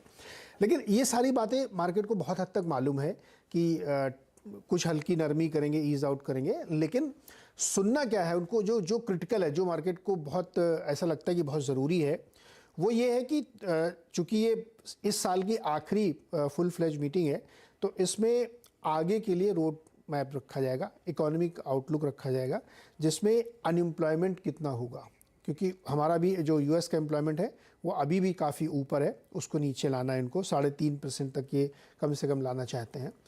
एक वो आउटलुक सुनना चाहेगा। दूसरा, GDP की ग्रोथ क्या होगी, उस पर किस तरीके से आगे बढ़ेगा, क्या Q4 की GDP 0 हो जाएगी, जिसकी बहुत चर्चा चल रही है, वो देखना चाहेंगे। और तीसरा देखेंगे कि इंटरेस्ट रेट का आउटलुक क्या लेके चल रहे हैं 2023 और 24 के लिए। तो जब बेन बर्नानके साहब थे तो उन्होंने एक डॉट प्लॉट करके एक शुरू किया था, एक तरीका कि जो उनके 19 मेंबर्स है फेड के जो वोट करते हैं और उनका आउटलुक होता है, तो वो सब अपना अपना व्यू देते हैं, तो उसको मिला के एक अंदाज़ा लगता है कि इंटरेस्ट रेट की ट्रेजेक्ट्री कहाँ जाएगी। बढ़ते हुए अगर दिख रहे हैं तो कहाँ पे जाके वो रुकेंगे, जिसको हम लोग कह रहे हैं पाइवट हो जाएगा वहाँ पे, और फिर एकदम से नीचे आना शुरू होंगे। तो इसका अंदाज़ा भी आपको इस बैठक में मिलेगा, जो मार्केट सुनना चाहता है उससे मोटे तौर पर अंदाज़ा लगेगा, क्योंकि एनुअल प्रेडिक्शंस भी होंगे। तो ये 2-3 चीज़ें हैं जिस पे मार्केट का पूरा ध्यान लगा हुआ है। अगर इनमें से कोई चीज़ गड़बड़ हुई, यानी 50 बेसिस पॉइंट हो गया, कोई दिक्कत नहीं, मार्केट को मालूम है, लेकिन अगर चेयरमैन साहब ने ये कह दिया कि अभी ये सिलसिला जारी रहेगा, भले ही वो 50 और 25 बेसिस वाला रहेगा, तो मार्केट उससे थोड़ा सा निराश हो सकता है। लेकिन अगर वो ये इंडिकेशन देते हैं कि नहीं, एक तरीका ये हो सकता है कि 50 और 25 बढ़ाने के बाद इसी लेवल को कंटिन्यू करें, अगर ऐसा भी वो बोलते हैं तो मार्केट के लिए बहुत पॉजिटिव होगा कि कम से कम बढ़ना रुक जाएगा और घटने के लिए डेटा का इंतजार करेंगे। पॉजिटिव साइड में ये जाता है मार्केट के कि जो पीक रेट है इन्फ्लेशन का वो लगभग अब हो चुका है। अब दोबारा से पलट के इन्फ्लेशन आने की संभावना बहुत कम है, क्योंकि गुड्स की कीमतें नीचे गिरी हुई हैं, सर्विसेज की कीमतें भी नीचे गिरी हुई हैं। हालांकि वो स्टिक कर रही हैं, लेकिन अब नीचे की तरफ उनका रुझान है। तो वो भी एक बहुत महत्वपूर्ण चीज़ है जिस पर मार्केट नज़र रखेगा। मुझे लगता है कि बेसिकली कमेंट्री इंपॉर्टेंट है, नंबर्स उतना इंपॉर्टेंट नहीं है। 50 तो मान के चल, हाँ इसमें कोई गुगली कर दें हाँ तो डिफरेंट चीज़ है, जो कि आमतौर पर नहीं करते हैं, प्रोडिक्टेबल होता है ये, लेकिन कमेंट्री सबसे इंपॉर्टेंट होगी। इसलिए प्रेस कॉन्फ्रेंस सुन के ही मार्केट मुझे लगता है इस बार रिएक्ट करके पिछली बार के अनुभव से। ओके तो 50 बेसिस पॉइंट प्राइस रेंज है, लेकिन उसके अलावा लैंग्वेज क्या होगी ये देखने वाली बात होगी। और ये साल की obviously last rate hike. Neeraj ji शुक्रिया, और ऑफकोर्स कल सुबह डिटेल में चर्चा करेंगे नीरज जी से जो निकल कर आया उस पर। कुछ विजुअल्स आप देख रहे थे, इन्फोसिस के 4 डेकेड्स 40 साल के होने के मौके पर उन्होंने एक जो इवेंट ऑर्गेनाइज किया है, तो हमारे सहयोगी चैनल CNBC TV18 की मैनेजिंग एडिटर शिरीन भान के साथ एक कॉन्वर्सेशन वहाँ पर हो रही है। एक बार जरा मूर्ति साहब को सुन लेते हैं क्या बोल रहे हैं। Watching it with admiration, or all so proud of what these two people, with their teams of course, have achieved. Therefore, a big note of gratitude to both these people. Now, when we founded Infosys, there was a discussion in my one-bedroom apartment in Mumbai in May 1981. Okay चलिए, तो ये इस समय आप सुन रहे थे मूर्ति साहब को।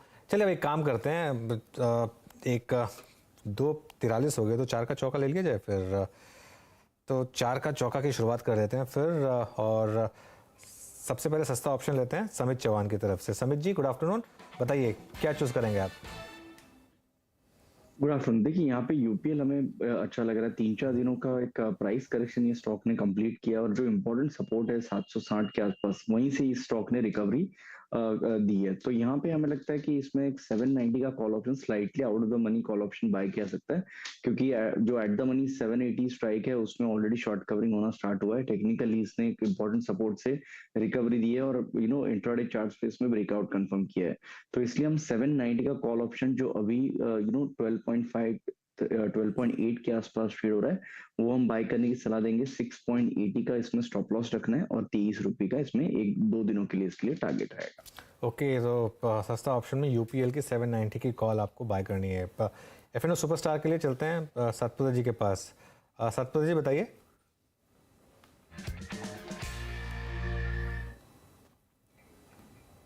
सतपुत्र जी सॉरी, आप म्यूट पर हैं। या वेरी सॉरी।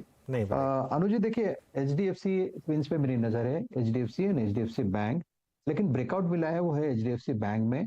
इसका जो नेकलाइन यानी ब्रेकआउट की जो लेवल थी वो था 1655 का लेवल, तो आज इसने रिटेस्ट किया और वहीं से ये घूमा है। तो HDFC बैंक को लेके जाएंगे 1650 के स्टॉप लॉस के साथ। अकॉर्डिंग टू पैटर्न इसका जो टारगेट बनता है वो है 1710 का। ओके HDFC बैंक 1668 पे अगर आप देखें, आपका ये बाय कॉल है। जरा ये दिसंबर फ्यूचर्स रखिएगा स्क्रीन पे। HDFC बैंक आपकी स्क्रीन पे। आज का राजेश जी का कॉल, यस गजब मूव इस दौर की हाईएस्ट ट्रैजेक्टरी में, और मैच करता हुआ 4 अप्रैल 2022 के अपने हाईज को। मानस जी के पास चलते हैं चार्ट का चमत्कार पिक करने के लिए। मानस क्या पिक किया आपने? देखिए जुबलेंट फूड पे ध्यान देना चाहिए। फिलहाल के लिए तो एक स्ट्रॉन्ग डाउन ट्रेंड में था, लोअर टॉप लोअर बॉटम बन रहे थे। अब कहीं ना कहीं लोअर लेवल पे स्टॉक ने सपोर्ट लिया है। अगर आप RSI देखेंगे तो वहां पर आपको पॉजिटिव डाइवर्जन दिखेंगे। उसको देख के लगता है कि एक छोटा सा बाउंस बैक देखने को मिल सकता है, जिसमें शायद 20 डे मूविंग एवरेज को स्टॉक चैलेंज करने की कोशिश करेगा, जो कि 550 के आसपास है। तो मैं कैश लेवल्स की बात कर रहा हूँ, तो वहां पर आपको खरीदारी करनी है जुबलेंट फूड में। स्टॉप लॉसेस आपके रहेंगे 526 के स्टॉप लॉस से, 526 के स्टॉप लॉस से यहाँ पर खरीदारी करेंगे 550 रुपए के टारगेट के लिए। और अगर आप चाहें तो ऑप्शन में भी ट्रेड ले सकते हैं। 540 वाला कॉल ऑप्शन 11 रुपए के आसपास ट्रेड हो रहा है, वहां खरीदारी करिए। 8 रुपए का स्टॉप लॉस लगाइए, और करीब 20 रुपए के टारगेट सेट करिए। ओके जुबिलेंट फूड्स 540 की कॉल ऑप्शन। आज बहुत दिनों बाद इस स्टॉक में छोटा सा पुल बैक विजिबल है, और लगभग 4 दिन से तो 5 दिन से अगर आप देखें इसमें गिरावट काफ़ी थी। आज करीब 530 to 85 के जोन में आके ट्रेड करता हुआ। ये मानस जी की कॉल होगी जुबिलेंट फूड्स। और चलते हैं अब गौरांग जी के पास आज के मिड कैप फंडा के लिए। गौरांग जी क्या पिक किया आपने मिड कैप में आज? तो Virendra, mid cap small cap अगर आप देखें तो वहां पर बुनियादी तर्क के आधार पर बजाज इलेक्ट्रिकल्स काफी पसंद आता है, और बजाज इलेक्ट्रिकल्स के ऊपर काफी लंबे समय से हमारी खरीदारी की राय रही है। और जिस तरीके से बड़े शहरों में से तो वीरेंद्र मांग है ही, लेकिन हमें लग रहा है कि ग्रामीण और मध्यम ग्रामीण भागों से मांग और तीव्र गति से ऊपर जाएगी, जिसका योगदान जो है वो वॉल्यूम्स में आते हुए दिखेगा। मैं सिर्फ बजाज इलेक्ट्रिकल्स ही नहीं, सभी कंज्यूमर ड्यूरेबल या फिर व्हाइट गुड्स अप्लायंसेस कंपनी की मैं बात करूंगा, और उसमें से एक बजाज इलेक्ट्रिकल्स भी है। आज थोड़ी बहुत ऊपर की तरफ के दायरे देख रहे हैं। ये बुनियादी दर के आधार पर हम राय दे रहे हैं, तो नजरें आप लंबी अवधि का रखें। चलिए ठीक है, एक बार जरा मार्केट पर नज़र डाल लेते हैं कि क्योंकि काफ़ी इंटरेस्टिंग मूव इस समय। अब निफ्टी जो है क्लियरली कोलैप्स नहीं कर रहा है। सुबह मतलब ऊपर के लेवल से फिसला जरूर, लेकिन लोअर लेवल पर बाइंग भी है, ये क्लियरली विजिबल है। देखिए 18,652 इस समय निफ्टी का लेवल है, तो लो से थोड़ी सी रिकवरी भी है। बैंक निफ्टी भी 44,000 ब्रीच नहीं कर रहा है, वो 44,150 के करीब जाके अटक रहा है। 44,150 से फिसला वो, और सुबह हमने एक बात भी की थी उस लेवल की कि 44,150 आपके लिए एक परफेक्ट लेवल होगा प्रॉफिट बुकिंग का। एग्जैक्टली वहाँ से घूमा 44,151.8 वो हाई है उसका, वहाँ से घूमा, लेकिन नीचे पे आप 44,000 नहीं ब्रीच कर रहा, 43,988 पर सपोर्ट भी ले रहा है। तो ये दो लेवल्स क्लियरली इंपॉर्टेंट हो गए यहाँ पर निफ्टी और बैंक निफ्टी के लिए। अच्छा, कई लोग मुझसे पूछ रहे हैं कि कल के लिए क्या स्ट्रैटेजी हो सकती है, तो मैं एक सिंपल चीज़ बोलता हूँ कि कल के लिए बेस्ट स्ट्रैटेजी तो ये होगी कि आज आप कोई भी पोजीशन ना लेके जाएं, जितनी भी टेम्पटेशन हो ना लेके जाएं, क्योंकि फेड का इवेंट बहुत रिस्की हो सकता है और मार्केट दोनों तरफ आपको मुंह दिखाएगा। कल मार्केट गैप अप या गैप डाउन के बाद भी आपको एक मुंह देगा। अच्छा, कुछ लोग स्ट्रैंगल या स्ट्रैडल लेना चाहते हैं, कॉल और पुट दोनों ले सकते हैं, वो एक अच्छी स्ट्रैटेजी होती है, क्योंकि लेकिन जिस हिसाब से प्राइसिंग है आपको 130 से 140 पॉइंट का गैप अप या गैप डाउन चाहिए उस स्ट्रैटेजी में सक्सेसफुल होने के लिए। उतना आएगा कि नहीं आएगा कहना मुश्किल है, लेकिन ये एक मोटा एक निफ्टी और बैंक निफ्टी का इस समय एक सेटअप है अगर आप कल के लिए इसको अप्रोच करना चाहते हैं तो। चलिए, अब हमारे साथ एक फ्रेश गेस्ट भी जुड़ रहे हैं शायद। अच्छा, चंदन तबारिया जुड़ गए हैं हमारे साथ। चंदन, गुड आफ्टरनून। कैसे देख रहे हैं आप इस मार्केट सेटअप को और आपकी टॉप कन्विक्शन कॉल्स इस समय की? जी अनुज जी, नमस्कार, धन्यवाद। देखिए, बाजार के सेटअप की बात करें तो सबसे अच्छी बात यह है कि बैंक निफ्टी यहाँ पे आउट परफॉर्म कर रहा है और बैंक निफ्टी में बेस ऊपर की तरफ शिफ्ट हो रहा है, और आज निफ्टी पूरे दिन दायरेबंद कामकाज करते हुए नजर आया है। आप देखोगे आज के लो और हाई को हम देखें तो 60 पॉइंट की रेंज है। कहीं ना कहीं बाजार में लोअर वॉलेटिलिटी में ग्लोबल जो इवेंट्स हो रहे हैं उसके चलते बाजार थोड़ा सा यहाँ पे थमा हुआ है, बट सेटअप पॉजिटिव है जिस हिसाब से पिछले 2 दिन से रिकवरी हुई है। तो ग्लोबल संकेतों के हिसाब से बाजार रुक लेगा, बट टेक्निकल सेटअप की बात करें तो बायस यहाँ पे पॉजिटिव है। हमारा ऐसा मानना है कि 18,500 अब जब तक होल्ड कर रहा है, 18,500 से 18,535 एक मेजर सपोर्ट का क्लस्टर है। जब तक ये होल्ड कर रहा है, बाजार में वापस रिसेंट के जो स्विंग आई 18,881 वो टेस्ट करने की बाजार में क्षमता बनी हुई है। सिमिलरली आप बैंक निफ्टी की बात करें तो बैंक निफ्टी स्ट्रॉन्ग है, इस बाजार में काफी अच्छी आउट परफॉर्मेंस देखने को मिल रही है। आज जरूर लगभग 150 पॉइंट का कंसोलिडेटिंग मूव है, बट यहाँ पे लगभग 43,750 का सपोर्ट है, और हमारा ऐसा मानना है कि 43,750 के सपोर्ट से कहीं ना कहीं 44,500 तक अपसाइड बैंक निफ्टी में देखने को मिलने चाहिए। तो दोनों ही इंडाइसिस में बुलिश बायस है, इंट्राडे के हिसाब से रेंज बाउंड है, क्योंकि कहीं ना कहीं बाजार फेड मीटिंग और इन सब के चलते थोड़ा सा अपने आप को एक थामे हुए है कि उसके बाद में ट्रिगर बने। अब ट्रेडिंग आइडियाज की आप बात करोगे तो हमारा पूरा फोकस अब मिड कैप फाइनेंशियल्स या मिड कैप बैंकिंग पर रहेगा, और सही मायने में पीएसयू बैंक्स, बैंकिंग और फाइनेंशियल यहाँ पे परफॉर्म कर रहे हैं। तो आईडीएफसी फर्स्ट बैंक, हालांकि स्टॉक में काफी अच्छा रनअप आज आया है, लगातार यहाँ पे हाई टॉप हाई बॉटम के सीक्वेंस बन रहे हैं, बट अभी भी हमारा मानना है कि यहाँ पे अपटिक बरकरार रहना चाहिए। तो आईडीएफसी फर्स्ट बैंक में मैं फोकस करूंगा, लगभग 62 के आसपास का प्राइस चल रहा है, यहाँ पे 60 रुपए का सपोर्ट रहेगा और ऊपर में 66 से 67 रुपए के टारगेट आईडीएफसी फर्स्ट बैंक में बनने चाहिए। तो ओवरऑल बाय ऑन डिक्लाइन के साथ बाजार का व्यू रहेगा, और आईडीएफसी बैंक और दूसरे चुनिंदा PSU private mid cap banking counter में बाजार में रुख रखना चाहिए। चलिए, तो बैंकों पर ही खैर जोर लगाया जा रहा है इस समय। स्टेट बैंक ऑफ इंडिया में भी अच्छा खासा मोमेंटम आपको देखने को मिला था। पीएनबी भी सुबह नीचे आया, उसके बाद नीचे से पीएनबी में थोड़ी सी बाइंग आई थी, हालांकि अब वापस वो रेड में आ गया स्टॉक, लेकिन लोअर लेवल से अच्छी खासी उसने आपको रिकवरी दिखाई, उसके बाद ऊपर के लेवल पर आके फिर थोड़ा सा फंसा है। ये स्टॉक इसलिए मैं बात कर रहा हूँ क्योंकि इसने आज अपना 52 वीक हाई बनाया, और 52 वीक हाई पर भी ये इकलौता अब स्टॉक है जहाँ पर वैल्यूएशन कंफर्ट है। हाँ, अब थोड़ा सा रिस्क यहाँ पर ये है कि जो लेगेसी इश्यूज़ हैं इसकी वजह से इतना नहीं चला जितना बैंक ऑफ बड़ौदा चला या जितना बाकी के PSU बैंक चले, लेकिन बैलेंस शीट के हिसाब से ये अभी भी इंडिया का सेकंड लार्जेस्ट बैंक है SBI के बाद, तो इसका थोड़ा ध्यान रखिएगा। आज का हाई 61 और ये देखिए ये जो मूव है ज़बरदस्त, मतलब आउट परफॉर्मेंस है लेकिन इतनी नहीं है जितनी कि बाकी, आप सोच सकते हैं कि बाकी PSU बैंकों ने फिर कितना ज़बरदस्त आउट परफॉर्मेंस दिखाई है पिछले कुछ टाइम में। अब हमारे साथ सिट्रस एडवाइजर्स के संजय सिन्हा जी जुड़ गए हैं। Sanjay ji good afternoon. पहले तो इसी स्पेस से बात कर लेते हैं जो इस समय एक क्लियरली एक गो टू स्पेस है मार्केट की, PSU बैंक्स। ऑलमोस्ट हर कोई अब इस PSU बैंक्स के क्लीन अप ट्रेड के लिए प्ले कर रहा है। ये ओवर क्राउडेड है क्या, और अगर ओवर क्राउडेड है भी तो भी क्या यहाँ से ये अच्छा रिटर्न्स दे सकती है? तो देखिए अनुज, पिछले एक दशक में PSU बैंक्स में अगर आप सबसे बड़े बैंक को छोड़ दें तो बाकी करीब करीब सभी बैंकों ने स्टॉक प्राइस परफॉर्मेंस में डिसअपॉइंट किया है। लेकिन अगर आप उसके पहले का पीरियड देखें जब PSU बैंक्स में एक फेज आया था रैली का, तो उस फेज में देखा यह गया था कि PSU बैंक की रैली शुरू हुई थी when they were trading at a discount to their book value, और वो जो रैली थी वो पीक आउट कर गई थी करीब करीब जब उनकी स्टॉक प्राइसेस उनके बुक वैल्यू से 1.5 गुना से लेके 2 गुना के बीच में ट्रेड कर रहे थे, डिपेंडिंग की कौन सा बैंक है। तो अगर आप आज देखें तो जो PSU बैंक्स की करंट प्राइसेस हैं वो उनके बुक वैल्यू के बहुत नजदीक हैं, कुछ की अभी भी डिस्काउंट पे हैं, कुछ की उनकी जस्ट बुक वैल्यू से ऊपर है।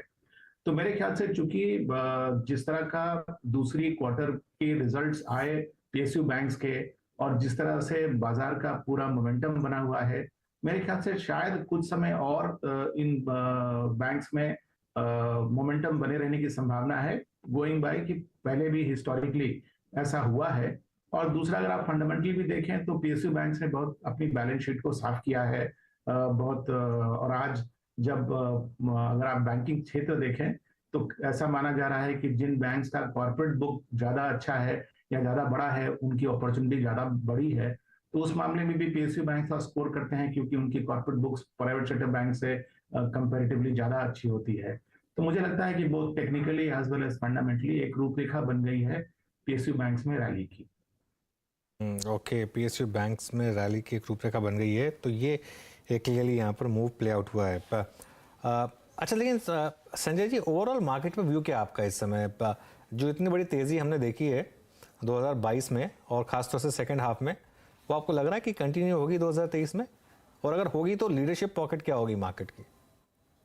तो देखिए, अगर आप इस एक्सपेक्टेशन को 2 भाग में बांट दें, एक तो कि स्ट्रक्चरली क्या हो सकता है और दूसरा टैक्टिकली क्या हो सकता है, तो मेरे ख्याल से जैसा कि कई देशों में हुआ है, जब उनकी पर कैपिटा इनकम $2000 पर हेड से बढ़ती है तो उन इकोनॉमीज में एक जे कर्व सा ग्रोथ आता है, बिकॉज कंजम्पशन के प्रति लोगों की डिस्पोजेबल इनकम बहुत ज्यादा बढ़ जाती है और उसके कारण मल्टीप्लायर इफेक्ट होता है इकोनॉमी में।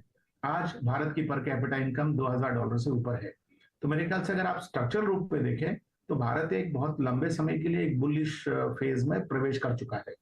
अगर आप उसको दूसरी स्ट्रक्चरल रीजन देखें तो जितनी अंडर ओनरशिप इक्विटी की थी भारतीय पॉपुलेशन में, वो अब भी बहुत कम करेक्ट हो पाई है। और जिस तरह के आंकड़े म्यूचुअल फंड्स के आ रहे हैं, हर महीना 13,000 करोड़ का SIP फ्लोज है, और जब भी मार्केट नीचे गिरता है तो लमसम फ्लोज भी बढ़ जाते हैं। तो मेरे ख्याल से एक स्ट्रक्चरल शिफ्ट जो हो रहा है, जो कि पहले बहुत सारा फिक्स डिपॉजिट और इस तरह के सेफ रेवेन्यूज में हुआ करती थी और अब इक्विटी की तरफ झुक रही है, तो मेरे ख्याल से ये स्ट्रक्चरल चेंज जो है वो भी एक फैक्टर है जो कि भारत को बुलिश ट्रेजेक्टरी में ठेल रहा है। अगर आप प्रैक्टिकली देखें तो कई बार ऐसा होता है कि जब बाजार साल के अंत को बुलिश मोमेंटम के साथ अप्रोच करता है तो ये मोमेंटम अगले महीने तक भी एक्सटेंड करता है, प्लस कुछ दिनों के बाद हम प्री बजट एक्सपेक्टेशंस में प्रवेश कर जाएंगे और उसके बाद अपनी जो जनरल इलेक्शंस की तैयारी है उसके एक्सपेक्टेशन में फिर हम बाजार को प्रवेश करते देखेंगे। तो टैक्टिकली भी अगर आप देखें तो मुझे लगता है कि मीडियम टर्म में काफी हद तक ऊपर जाने की संभावना ज्यादा बनी है, बजाते इसके कि हम बाजार नीचे की तरफ जाते देखें। दूसरा जो मैं समझता हूँ टैक्टिकल रीजन ये है कि जिस तरह की कमेंट्री कॉर्पोरेट सेक्टर ने दी दूसरी तिमाही के रिजल्ट के साथ, उन्होंने हम लोगों को प्रिपेयर किया है कि हो सकता है कि तीसरी तिमाही में उनके रिजल्ट्स में ऑपरेटिंग लेवल्स पर अभी भी प्रेशर दिखे, क्योंकि जितना कमोडिटी प्राइसेस की सॉफ्टनिंग हुई है वो पूरी तरह से वो थर्ड क्वार्टर में पास थ्रू नहीं कर पाएंगे, लेकिन फोर्थ क्वार्टर और उसके आगे कर पाएंगे। तो बाजार अगर इस एक्सपेक्टेशन को मान लेता है और यही कमेंट्री अगर तीसरे क्वार्टर के रिजल्ट के साथ कंटिन्यू करती है, तो बाजार को एक रीइंफोर्स करेगा ये एक और बिलीव करने के लिए कि ऊपर जाने की संभावना ज्यादा है। ओके संजय जी, जब मार्केट्स पर इंडस्ट्रीज पे कमेंट्री दे रहे थे अपनी, मैं एक बात आपसे ये पूछना चाह रहा था कि सिंस वी आर बार बार आप मेंशन कर रहे हैं कि जनरल इलेक्शंस, और इस बार की अगर आप देखें जब आरबीआई की पॉलिसी थी उसके बाद गवर्नर साहब जब स्टेटमेंट दे रहे थे तो उन्होंने रूरल मार्केट्स को, रूरल डिमांड को लेकर, रूरल इकोनॉमी को लेकर कुछ टिप्पणियां करी जो कि थोड़ा सा अगर आप देखें आपको उत्साहित करती हैं। मेरा अल्टीमेटली प्रश्न जो है वो एफएमसीजी बास्केट पे है। वो एफएमसीजी इंडेक्स जिसने अपना ऑल टाइम हाई क्रिएट किया, लीडरशिप इस बार एचयूएल के हाथ में थी, आईटीसी भी चला, लेकिन आईटीसी में दूसरे बिजनेसेस भी हैं।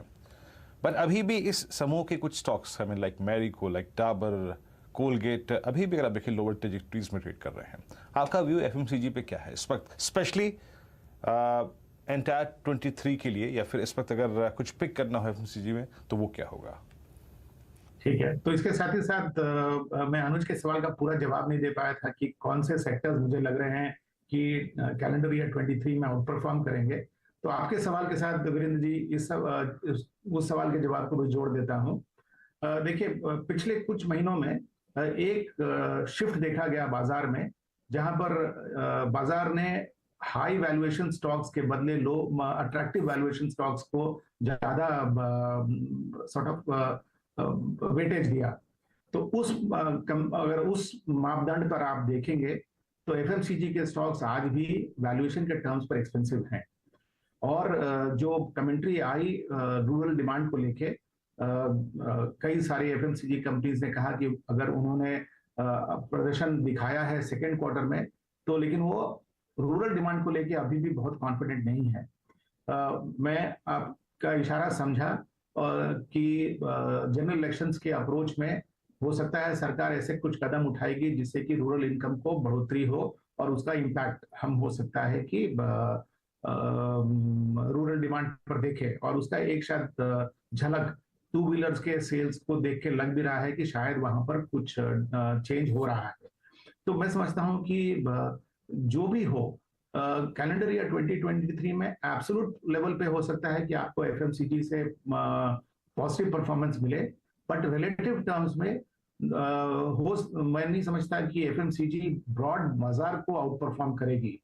जो सेक्टर मुझे लगता है कि बाजार को आउट परफॉर्म कर सकता है वो ज्यादातर मेरे ख्याल से इंफ्रास्ट्रक्चर से कनेक्टेड सेक्टर्स होंगे, जैसे कि कंस्ट्रक्शन हुआ या कैपिटल गुड्स हुआ, क्योंकि चूंकि इलेक्शंस के रनअप में सरकार ये चाहेगी कि वो अपने उपलब्धियों को प्रस्तुत करे, या तो प्रोजेक्ट्स को कंप्लीट करके उस लोगों के सामने प्रस्तुत करे या फिर नए प्रोजेक्ट्स को लॉन्च करे।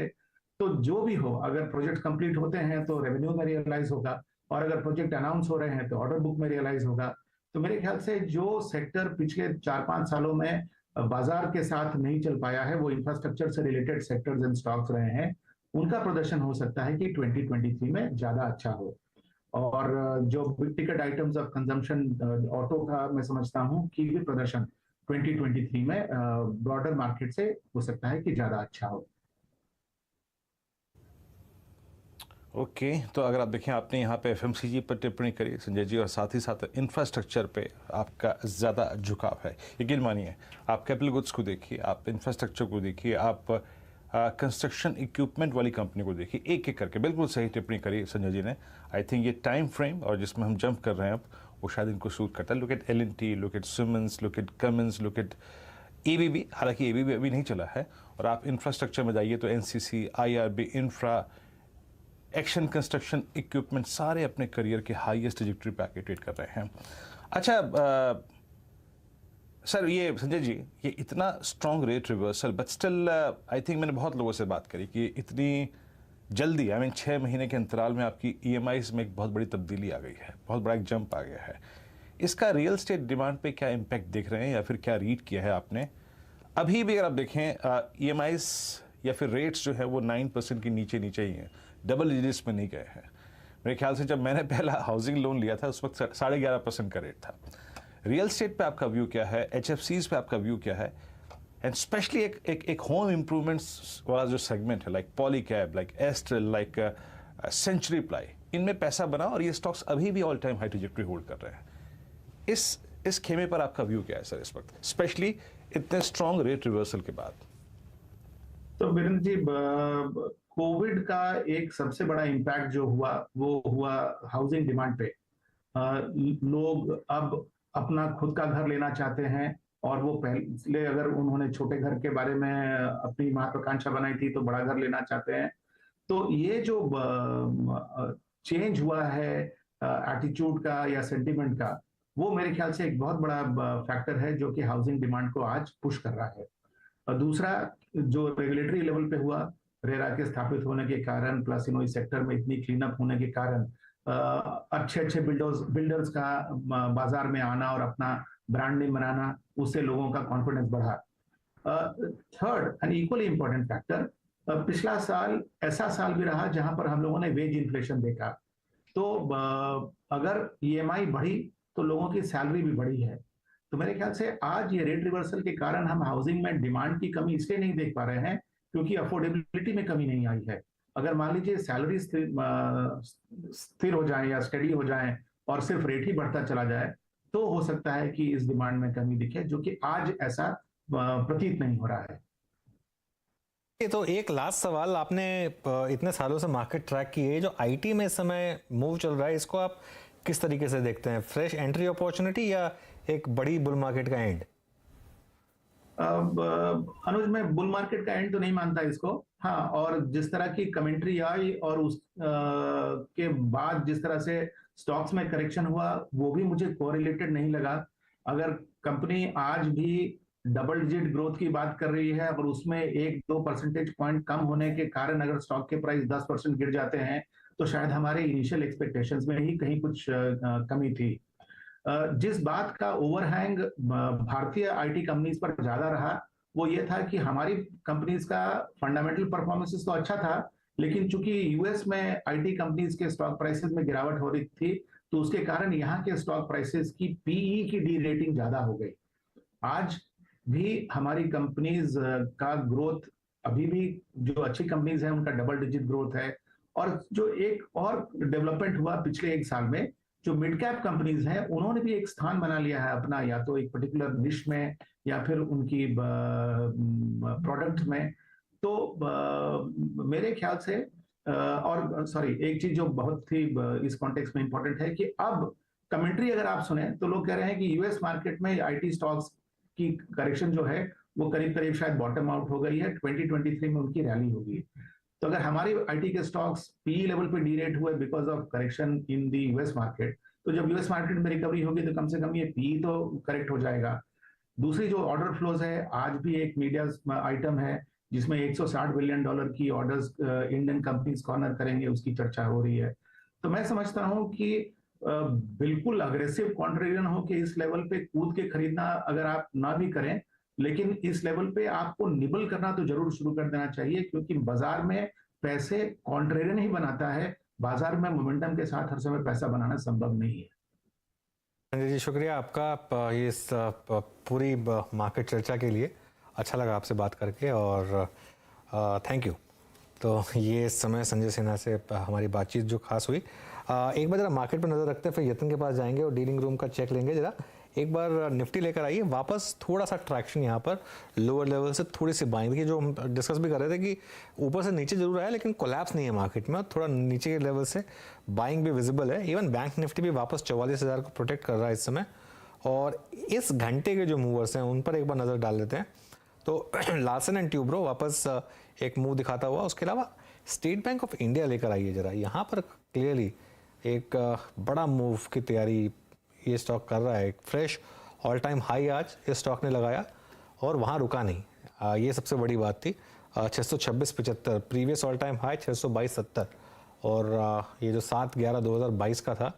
तो करीब करीब ऑलमोस्ट एक मंथ के कंसोलिडेशन के बाद एक ये बाहर आया है और फ्रेश ऑल टाइम हाई लगाया है। नॉर्मली जब फ्रेश एक्सपेंशन होता है इन स्टॉक्स में तो SBI जैसे स्टॉक में एक एक्सपेंशन नॉर्मली 5-10% तो चलता है। तो ये देखने वाली बात होगी कि ये अब 650-660 की तरफ जा रहा है या नहीं। ऑप्शन डेटा तो बहुत स्ट्रॉन्ग है यहाँ पर, जो वीरू ने भी एक्सप्लेन किया था, लेकिन ज़बरदस्त मूव इस समय SBI में। अब एक काम करते हैं, पहले BTST की शुरुआत करें इससे पहले एक बार जरा डीलिंग रूम का चेक ले लेते हैं। यतिन के पास चलते हैं और जानते हैं किन स्टॉक्स पर नजर है डीलर्स की। Yatin, good afternoon. दो स्टॉक्स जो आज डीलिंग रूम्स के फोकस रेडार पे हैं, उनमें सबसे पहले है भारत फोर्ज। स्टॉक ने आज एक नया रिकॉर्ड हाई लगाया है और कुछ दिनों पहले ही कंपनी ने एनालिस्ट मीट की थी, जिसके बाद डोमेस्टिक म्यूचुअल फंड्स की फॉलोअप बाइंग यहां देखने को मिल रही है।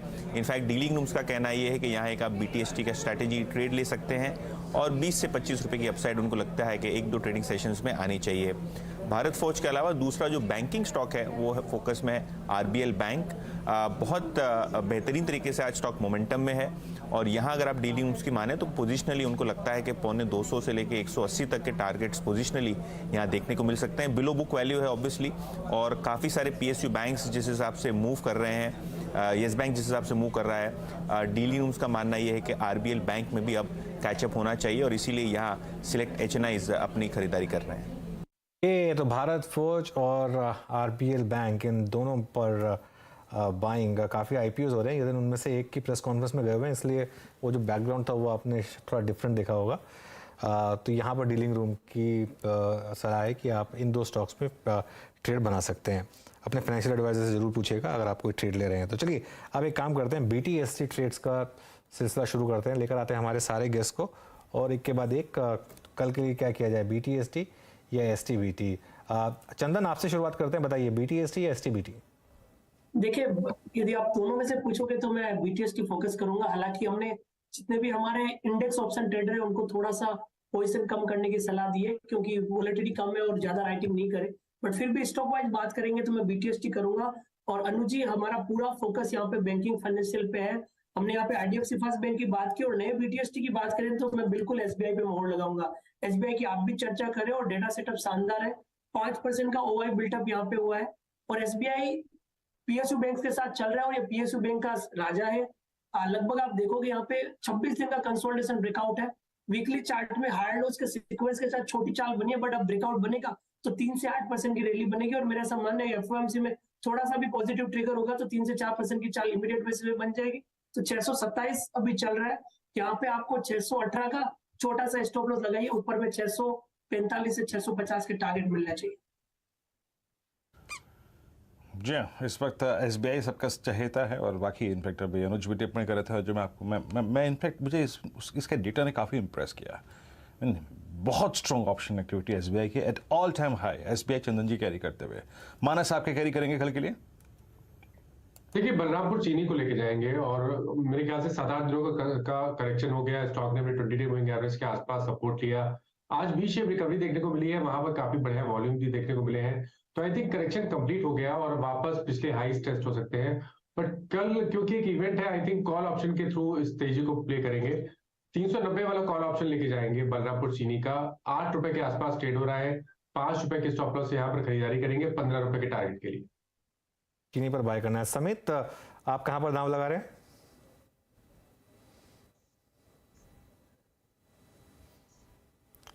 समित,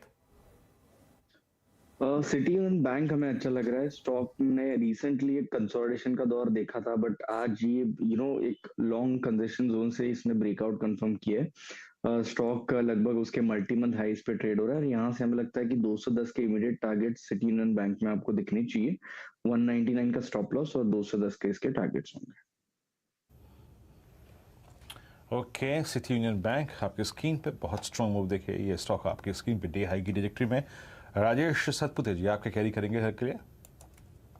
वीरेंद्र जी, आपने SRF का जिक्र किया, मुझे लगता है सुबह गाबा जी ने इसको रेकमेंड किया था। SRF का स्ट्रक्चर अच्छा है, लेकिन मैं SRF में ऑप्शन लेके जाऊंगा। मैं यहाँ पे देखिए 2400 का कॉल ऑप्शन, क्योंकि ये 2400 के ऊपर क्लोज दे रहा है, तो यहाँ पे शॉर्ट स्क्वीज अगर प्ले करना है तो 2400 का कॉल ऑप्शन 60 रुपीज पे है, इसे बाय करें 50 के स्टॉप लॉस के साथ। और एक ट्रेडिंग टारगेट के हिसाब से अगर आप देखें तो 84 का इसका पहला पड़ाव है, लेकिन अगर यहाँ से चलता है प्रोबेबली 100 को भी टेस्ट कर सकता है। तो रिस्क टू रिवॉर्ड के लिहाज से SRF थोड़ा बेटर लगता है। It's a buy in SRF buy करें 2400 का कॉल ऑप्शन। का 2400 का कॉल ऑप्शन बाय करना है आपको यहाँ पर। गाबा जी, आपका BTST कॉल? मेरा BTST कॉल इस वक्त है श्रीराम ट्रांसपोर्ट। इसका स्ट्रक्चर मुझे अच्छा लगता है और मुझे लगता है कि अप मूव मिलना चाहिए। लास्ट 1-2 घंटे में मूव अच्छा मिला है। ट्रेड करा 1378 पर, स्टॉप होगा 1370, टारगेट होगा 1390 to 1400। Shriram transport bye. Shriram transport bye, जबरदस्त मूव इस समय श्रीराम ट्रांसपोर्ट में आता हुआ। गौरांग जी, आपके पास कोई स्टॉक आइडिया?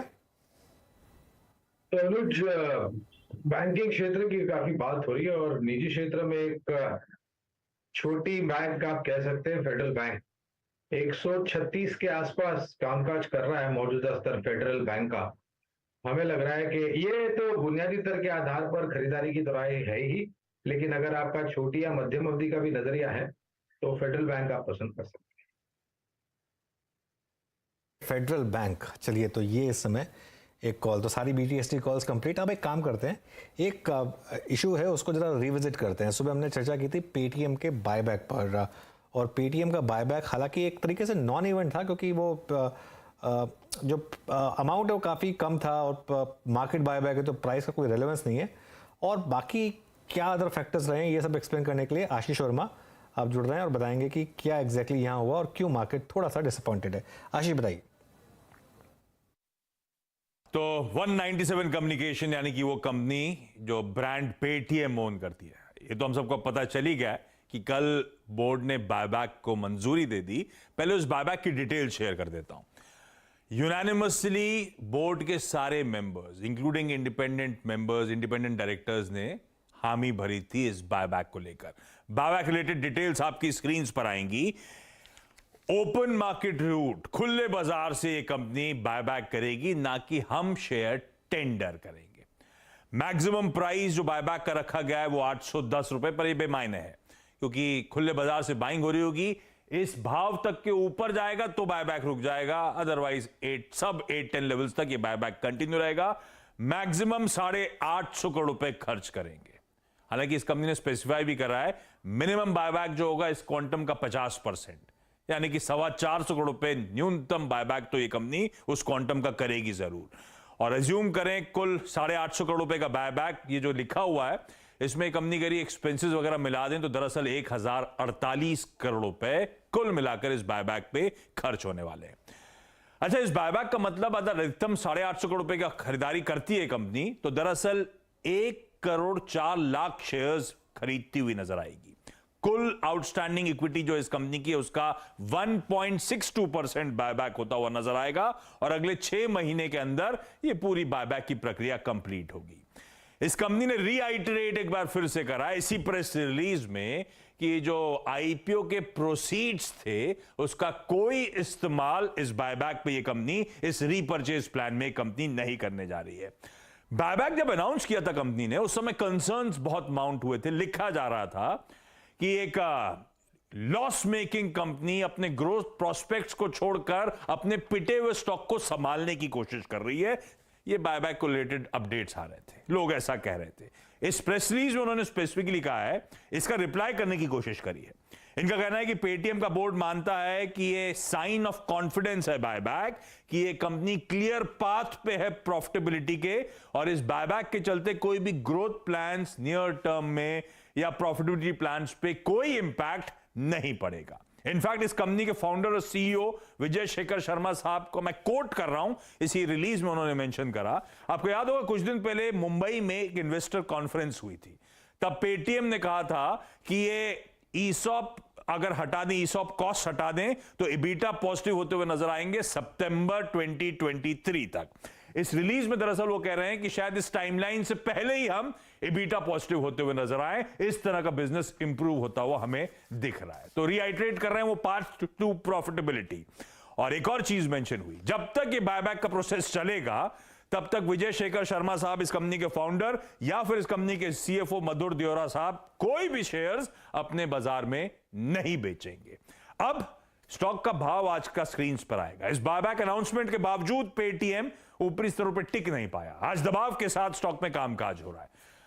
क्या रीजन है? एक रीजन समझिए कि ये स्टॉक अपने रीसेंट लोस जो कि 24 नवंबर को छुए थे 440 रुपए के, वहां से 540 रुपए पे कल जाके क्लोज हुआ। यानी कि कुछ ही ट्रेडिंग सेशंस में 100 रुपए या फिर 22% का अपसाइड ऑलरेडी आ गया था। तो इस अनाउंसमेंट पे शायद कुछ हद तक प्रॉफिट टेकिंग हो रही है, और दूसरा रीजन शायद सच का सामना हुआ। बायबैक को लेकर हम सब एक्साइटेड थे, पर एक्चुअली जब आईपीओ प्रोसीड्स का इस्तेमाल नहीं होना था तब क्लैरिटी आ चुकी थी। एक साइज छोटा है, अधिकतम बायबैक करेंगे तो भी सिर्फ 1.62% इक्विटी ही एक्वायर करते हुए नजर आएंगे, और वो भी खुले बाजार से। तो थोड़ा सा सेंटिमेंट डैम्पन होता हुआ शायद इसीलिए आज के सेशन में आप लोग को नजर आ रहा है। ओके, तो ये तो खैर मिनिस्क्यूल बायबैक है, और लेकिन बायबैक के साथ उन्होंने एक और चीज़ जो बोली थी विजय शेखर शर्मा ने कि बिजनेस मोमेंटम काफ़ी स्ट्रांग है, और वो जो प्री ईसॉप ब्रेक इवन है वो शायद जल्दी अचीव करेंगे, जो पहले बोला था उससे। सितंबर 2023 का जो लक्ष्य है उससे पहले, मतलब अब सितंबर 2023 तो सिर्फ 9 महीने दूर है यहाँ से, और उससे भी पहले वो शायद डिलीवर कर दें। तो क्या जून क्वार्टर में डिलीवर कर देंगे? गौरांग, बाय करेंगे इस कॉन्फिडेंस को जो विजय शेखर शर्मा जी दिला रहे हैं, या फिर अवॉइड करेंगे? हाल ही में अनुज हमने पेटीएम पर एक बाय रिकमेंडेशन निकाली है, लेकिन मेरे ख्याल से मेरा ये कहना उचित भी होगा कि ये राय जो है खरीदारी की, वो उन निवेशकों को हम दे रहे हैं जिनके पास पहले तो रिस्क एपेटाइट बहुत ही ऊपर हो, यानी कि जोखिम झेलने की क्षमता बहुत ही ऊपर की तरफ हो, और थोड़ा बहुत लंबी अवधि का नजरिया हो। और ये जो हम खरीदारी की राय दे रहे हैं वो इस स्तर पर पूरी ताकत लगा करके एक ही समय पर आप खरीदारी न करें। जितना भी निवेश करना है आपको, उसका 25 या 30% हिस्सा मौजूदा स्तर पर आप खरीदारी कर सकते हैं, और गिरावट अगर मिलती है तो यहाँ पर और जोड़ सकते हैं, लेकिन इसके लिए थोड़ा लंबा समय और उच्चतम स्तर पर जोखिम झेलने की आपके पास क्षमता होनी चाहिए। व्यू पे अगर आप काम करना चाहते हैं तो हाई रिस्क, और अगर आप देखें तो आपको थोड़ा व्यू बड़ा रखना पड़ेगा। ये नहीं कि आज 529 पे दाव खेलने के बाद 2 हफ्ते बाद पूछें जनाब कि पुल बैक कितना है या फिर कितने रिटर्न मिले। नहीं, समय आपको देना पड़ेगा। ये आपने डिस्कशन सुबह भी सुना, अभी भी सुना, और एक व्यू आपने पेटीएम पर एग्जैक्टली लिया गौरांग जी का। मीनवाइल 18660 आप इस वक्त इंडिसेस हैं। निफ्टी अगर आप देखें, निफ्टी बैंक 44,029 इस वक्त। एक हल्का सा अगर आप देखें जो मेरी स्क्रीन पे अभी बात करते करते हिंट आया है, दैट्स अदानी पोर्ट्स। जरा प्लीज अदानी समूह के स्टॉक्स लेके आइए आपकी स्क्रीन पे। अदानी पोर्ट्स अगर आप देखें 899 पे इसकी कैंडल अच्छी बनी हुई है आज। और दूसरी जरा अदानी इंटरप्राइज देखूं, कैंडल का जगह अच्छा है, बट आई थिंक आइसोलेशन अगर आप कैंडल को देखें तो वो शायद इतनी अच्छी नहीं है मानस। बट प्लेसमेंट दोनों ही स्टॉक्स की इंटरेस्टिंग है, बहुत ही इंटरेस्टिंग है। इनफैक्ट अदानी पोर्ट्स की ज़्यादा है। मानस, आपका व्यू, अगर मान लीजिए कल बाजार 18,700 की ट्रैजेक्टरी के बाहर रहा, ऊपर रहा, आपका व्यू इन दोनों स्टॉक्स पे क्या है, स्पेशली अदानी पोर्ट्स?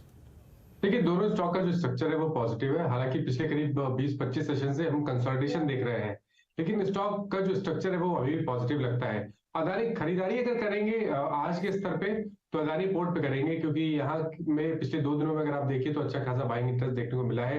एक ब्रेकआउट का इंतजार है, लेकिन अगर चांस लेना है तो यहाँ पर बिल्कुल खरीदारी कर सकते हैं। एक स्टिक स्टॉप लॉस लगाइए 880 रुपए के नीचे, लेकिन अगर यहाँ ब्रेकआउट 910 रुपए के ऊपर निकला तो आपको 930-935 तक के स्तर बहुत जल्द देखने को मिल जाएंगे। ठीक है, तो ये अदानी पोर्ट्स। अच्छा, एक बार जरा एफ.एन.ओ. बैन का अपडेट ले लेते हैं, उसके बाद थोड़ा आगे बढ़ेंगे, क्योंकि 3:20 हो गया है। तो 2 स्टॉक्स अब एफ.एन.ओ. बैन में जाने की तैयारी कर रहे हैं। एक बॉर्डर लाइन केस है और एक तो ऑलमोस्ट कंफर्म है। इंडियाबुल्स हाउसिंग तो बैन में चला जाएगा आज। 130% यहाँ पर पोजीशंस क्रॉस हो रही हैं, तो ये एक स्टॉक है जो इस समय एक बैन में जाएगा। और दूसरा स्टॉक जो बॉर्डर लाइन केस है वो है PNB। 93% यहाँ पर पोजीशन। PNB आज ही बाहर आया बैन से और आज वापस बैन में जाने की तैयारी कर रहा है। तो ये 2 स्टॉक्स हैं जिन पर इस समय एक एफ.एन.ओ. बैन का एक अपडेट मैं देना चाहता था। वीरू, आप कुछ सवाल लेना चाहते थे? जी हम आपकी स्क्रीन पर आप देखें ये पॉसिबल बैन कैंडिडेट्स आपकी स्क्रीन पे, लेकिन इस बीच याद रखिएगा एक स्टॉक और जो कि डे हाई की तरफ बढ़ रहा है, अच्छा मूव आ रहा है यहाँ पर, और कुछ स्टॉक्स जो कि डे लो की तरफ हैं। इंडसइंड बैंक लेके आइए। आज हमारे पूरे पैनल की एक सबसे प्रिफर्ड चॉइस थी इंडसइंड बैंक। याद रखिएगा इंडसइंड बैंक अब 22 सितंबर के बाद, यानी सितंबर, अक्टूबर, नवंबर, दिसंबर, फ्रैंकली स्पीकिंग 4 मंथ हाई पे जाकर ट्रेड करता हुआ। और राजेश सतपुते जी, मेरे ख्याल से आपकी कॉल्स में ये भी शामिल था। और अब इंडसइंड, जरा डायरेक्टर साहब अगर इसका लंबा चार्ट हो तो रखिएगा, अब ये जा रहा है वो पोस्ट प्री कोविड जो सप्लाई थी, आपको याद होगा अक्टूबर 2018 से लेकर जनवरी 2020 की जो सप्लाई थी, जो फाइनल क्रैक था, आई मीन पोस्ट कोविड, उससे पहले की जो सप्लाई थी वो अब इसके सामने आ रही है। मेरा अल्टीमेट प्रश्न ये है कि अबव 1250, अबव 1255 इंडसइंड बैंक पे आपका व्यू क्या है, इस बात को देखते हुए कि 1250 से लेकर लगभग 1500 तक ह्यूज सप्लाई जोन है 2019 का और 18 का।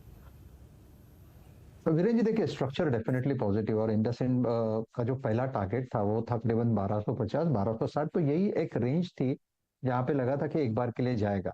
लेकिन जिस तरह से यहाँ पे पैटर्न्स उभर के आ रहा है, ऐसा लगता है कि ये करीबन 1300-1320 का टारगेट होना चाहिए। That is what the projection is suggesting. तो ये 1250 के ऊपर इसमें मोमेंटम अभी भी चलेगा। इनफैक्ट मुझे लगता है कि ये स्टॉप लॉस के साथ इसमें अभी भी बने रहना चाहिए। तो स्टॉप लॉस क्या होगा, देखिए स्टॉप लॉस रखे 1235 का, मेंटेन करें इस पोजीशन को। जैसे मैंने कहा, टारगेट रखे 1300 प्लस का, क्योंकि हम स्विंग ट्रेडिंग करें तो छोटे टारगेट ले रहे, लेकिन चार्ट बेहतरीन है। रात बेहतरीन इंडसइंड बैंक की, कल भी बात करेंगे इस स्टॉक पे एक बार। चलिए अभी काम करते हैं 18645। बिल्कुल, अगर आप देखें इस ओपनिंग में जब हम अंदर आए थे, मतलब सॉरी माफ कीजिएगा, इस क्लोजिंग के लिए, इस कार्यक्रम के लिए जब हम अंदर आए थे, तब इंडेक्स का लेवल था 18660, नाउ इट्स 645। और बैंक निफ्टी आप देखें करीब 44,050 पे था, इट्स नाउ 44,020। सुबह इतने ही लॉन्ग्स थे, मेरे ख्याल से 105 लॉन्ग्स थे सुबह, 94 now. It's RBL bank, IndusInd, Indiabulls housing finance, IDFC first bank, city union bank और बलरामपुर चीनी। इनमें लॉन्ग क्रिएट हुआ। शॉर्ट कवरिंग कहाँ थी, वोडाफोन आइडिया में। आज इसने क्लोजिंग में अगर आप देखें एक सुपर स्विंग दिया। Right now it's top gainer in derivatives. SRF Prakash की कॉल भी थी। इंडस टावर, जुबिलेंट फूड्स, आज मानस की कॉल थी। आईआरसीटीसी, इनमें आज शॉर्ट कवरिंग नजर आई। और एक और चीज़, अगर आप प्रेशर पॉइंट्स को देखें, वो स्टॉक्स जिन्होंने प्रेशर क्रिएट किया उसमें कोलगेट शामिल था, page industries, HPCL, about India और डाबर। और लॉन्ग अनवाइंडिंग नेस्ले में थी, टाटा कम्युनिकेशन, एचयूएल, रामको सीमेंस और ब्रिटानिया। और निफ्टी हल्का सा अगर आप देखें 10-15 पॉइंट और रिट्रेस जो हुआ है, उसका एक बड़ा कारण है रिलायंस इंडस्ट्रीज। आपकी स्क्रीन पे रिलायंस इंडस्ट्रीज 2612 पे आज सुबह ब्रीच किया 20 डे एक्सपोनेंशियल मूविंग एवरेज। और अब ये आई थिंक 2600 के जो एक साइकोलॉजिकल लेवल है, या फिर कह लीजिए कि 2600 का जो पुट राइटर्स का जोन है, उस पर जाकर बैठने की कोशिश करता हुआ। और कुछ काउंटर्स जो कि इस वक्त डील ऊपर हैं, उसमें एसबीआई लाइफ शामिल है। और आपकी स्क्रीन पर एक टाटा केमिकल और लेके आइए, बस इसको जाके देखते हैं। टाटा केमिकल आपकी स्क्रीन पे 1035 पे ये स्टॉक भी आज डीलों की ट्रेजेक्टरी के आसपास जाके बंद होने की कोशिश करता हुआ। अनुज, बिल्कुल। तो एक काम करते हैं, कुछ 2-3 कॉल्स और ले लेते हैं इससे पहले कि फिर मार्केट रैप अप स्टार्ट करें। निफ्टी अब फिर सिर्फ 35 पॉइंट ऊपर, तो क्लियरली थोड़ा सा सेलिंग प्रेशर यहाँ पर विजिबल है हायर लेवल पर। इन्फोसिस थोड़ा सा कूल ऑफ कर रहा है, और उसके अलावा रिलायंस तो खैर जो वीडियो ने बोला ही, रिलायंस एग्जैक्टली डेज लो पर जाकर बंद हो रहा है। देखिए इन्फोसिस में भी लास्ट के कुछ मिनटों में एक सेलिंग आई है। तो एक आईसीआईसीआई बैंक ये 18,600, एक बार वो 18,600 के पुट जरा वापस लेकर आइए। मैं बार बार जिस सुबह जब दोपहर का शो स्टार्ट किया तब भी उसकी हमने चर्चा की थी। 18,600 की पुट करीब 34 रुपये उसका प्रीमियम इस समय, ज़्यादा चेंज नहीं हुआ है। अच्छा, एक बहुत इंटरेस्टिंग चीज़ हुई है कि ऑप्शंस के जो प्राइसेस हैं वो देखिए, 18,600 के पुट सिर्फ 34 रुपये पर। और मतलब बिल्डअप देखिए इसमें क्या ज़बरदस्त ओपन इंटरेस्ट बिल्डअप हुआ है यहाँ पर, करीब 31-32% का, और 96 लाख ओपन इंटरेस्ट आउटस्टैंडिंग का। थोड़ा मुझे लग रहा है कि मतलब बेनिफिट ऑफ डाउट यहाँ पर कितना है इस समय, सिर्फ 70 पॉइंट का, क्योंकि 18,640 पर हम हैं और 30-35 पॉइंट ही प्रीमियम है सिर्फ यहाँ पर। तो अगर 70-80 पॉइंट का भी गैप डाउन हुआ तो ये पुट राइटर ट्रबल में आ जाएगा। तो क्या आप ये मान के चल रहे हैं कि उतना भी नहीं होगा? ये मार्केट मान के चल रहा है या बुल्स मान के चल रहे हैं? ये थोड़ा सा एक रिस्क फैक्टर है। मार्केट हेज नहीं है, बस इस चीज़ का मुझे एक डर लग रहा है। ये देखिए वो जो आंकड़े आपकी स्क्रीन पर निफ्टी के पुट्स के करीब 3.5 मिनट बाकी हैं। गाबा जी, एक निफ्टी या बैंक निफ्टी पर आपको लग रहा है कोई कॉल इस समय, प्रॉफिट बुकिंग या शॉर्ट कॉल, या अभी लॉन्ग का ही मामला है यहाँ पर? नहीं, मेरे ख्याल से ये साइडवेज मूव है। एक है कि पक्की बात है कि 18,700 जो आपने सुबह कहा था, 680-700 वहां रेजिस्टेंस है, और 43 था। और जो बैंक निफ्टी की बात करें तो वहां पर रेजिस्टेंस 44,100-200 के आसपास है। थोड़ा डिप मिल सकता है, लेकिन ट्रेंड इंटैक्ट है। अब तो ट्रेंड इंटैक्ट लगता है, अगर कल गैप अप खुला तो फिर शॉर्ट कवरिंग आएगी। फिलहाल लगता है ट्रेंड इंटैक्ट है। ट्रेंड इंटैक्ट है यहाँ पर। अच्छा, एक सुबह सचिन ने कॉल दी थी भारत फोर्ज पर, वो टारगेट हिट हुआ है अभी। 912 का टारगेट था, 892 पर वो रिकमेंडेशन की गई थी और वो एक टारगेट हिट हुआ है यहाँ पर। एक सुबह सुबह एक कॉल ली गई थी, तो ज़बरदस्त मूव यहाँ पर, और अगला टारगेट उनका जो था वो 920 का था। चलिए अब एक काम करते हैं, एक बिग वॉल पर चलते हैं और समझ लेते हैं कि किस तरीके से आज मार्केट ने दिन बिताया। तो क्लियरली निफ्टी जो था वो करीब करीब 38 पॉइंट नीचे 18,700 तक गया, लगभग 18,691-92 तक, वहाँ से फिसला। करीब आपको 50 पॉइंट उसने ऊपर से नीचे कूल ऑफ दिखाया। बैंक निफ्टी ने ऊपर 44,150 पर जाकर करीब करीब आपको 150 पॉइंट का कूल ऑफ दिखाया। तो वो कूल ऑफ आया, और जो हमने सुबह चर्चा भी की थी कि वो एक कूल ऑफ आ सकता है मार्केट में, एक रिस्क फैक्टर है, लेकिन कोलैप्स नहीं हुआ। तो दोनों के लिए, बुल्स और बेयर्स दोनों के लिए कुछ ना कुछ था इस मार्केट में। निफ्टी आईटी ने आज एक ज़बरदस्त मूव दिखाया, 29,700, और सुबह स्टार्ट किया था 29,500 पर और एंड हो रहा 29,700 पर। तो एक अच्छा खासा मूव इस समय निफ्टी आईटी में आता हुआ, और ये अपने 20 और 50 डे मूविंग एवरेज के बीच में इस समय। निफ्टी मिड कैप करीब करीब 0.5% ऊपर, और स्मॉल कैप इंडेक्स पे लेकर आते हैं। स्मॉल कैप इंडेक्स करीब करीब वो भी 0.5% से थोड़ा ज़्यादा ऊपर। लेकिन जो क्रूशियल चीज़ थी, क्लोजिंग लेवल्स निफ्टी के 18,650 और बैंक निफ्टी का 44,000। तो ऊपर से कूल ऑफ जरूर हुआ, लेकिन वो जो क्रूशियल लेवल्स थे वो निफ्टी ने डिफेंड जरूर किए, ये भी क्लियरली विजिबल था। अब जरा लेकर आते हैं हीट मैप और देखते हैं कहाँ पर मार्केट ने तेज़ी देखी और कहाँ पर मंदी देखी। तो देखिए, दो पॉकेट्स जो आज क्लियरली स्टैंड आउट की, पहली थी metals, Hindalco, JSW steel, Tata steel, जितने भी निफ्टी में मेटल स्टॉक्स हैं, इन सब ने ज़बरदस्त आपको आउट परफॉर्मेंस दिखाई।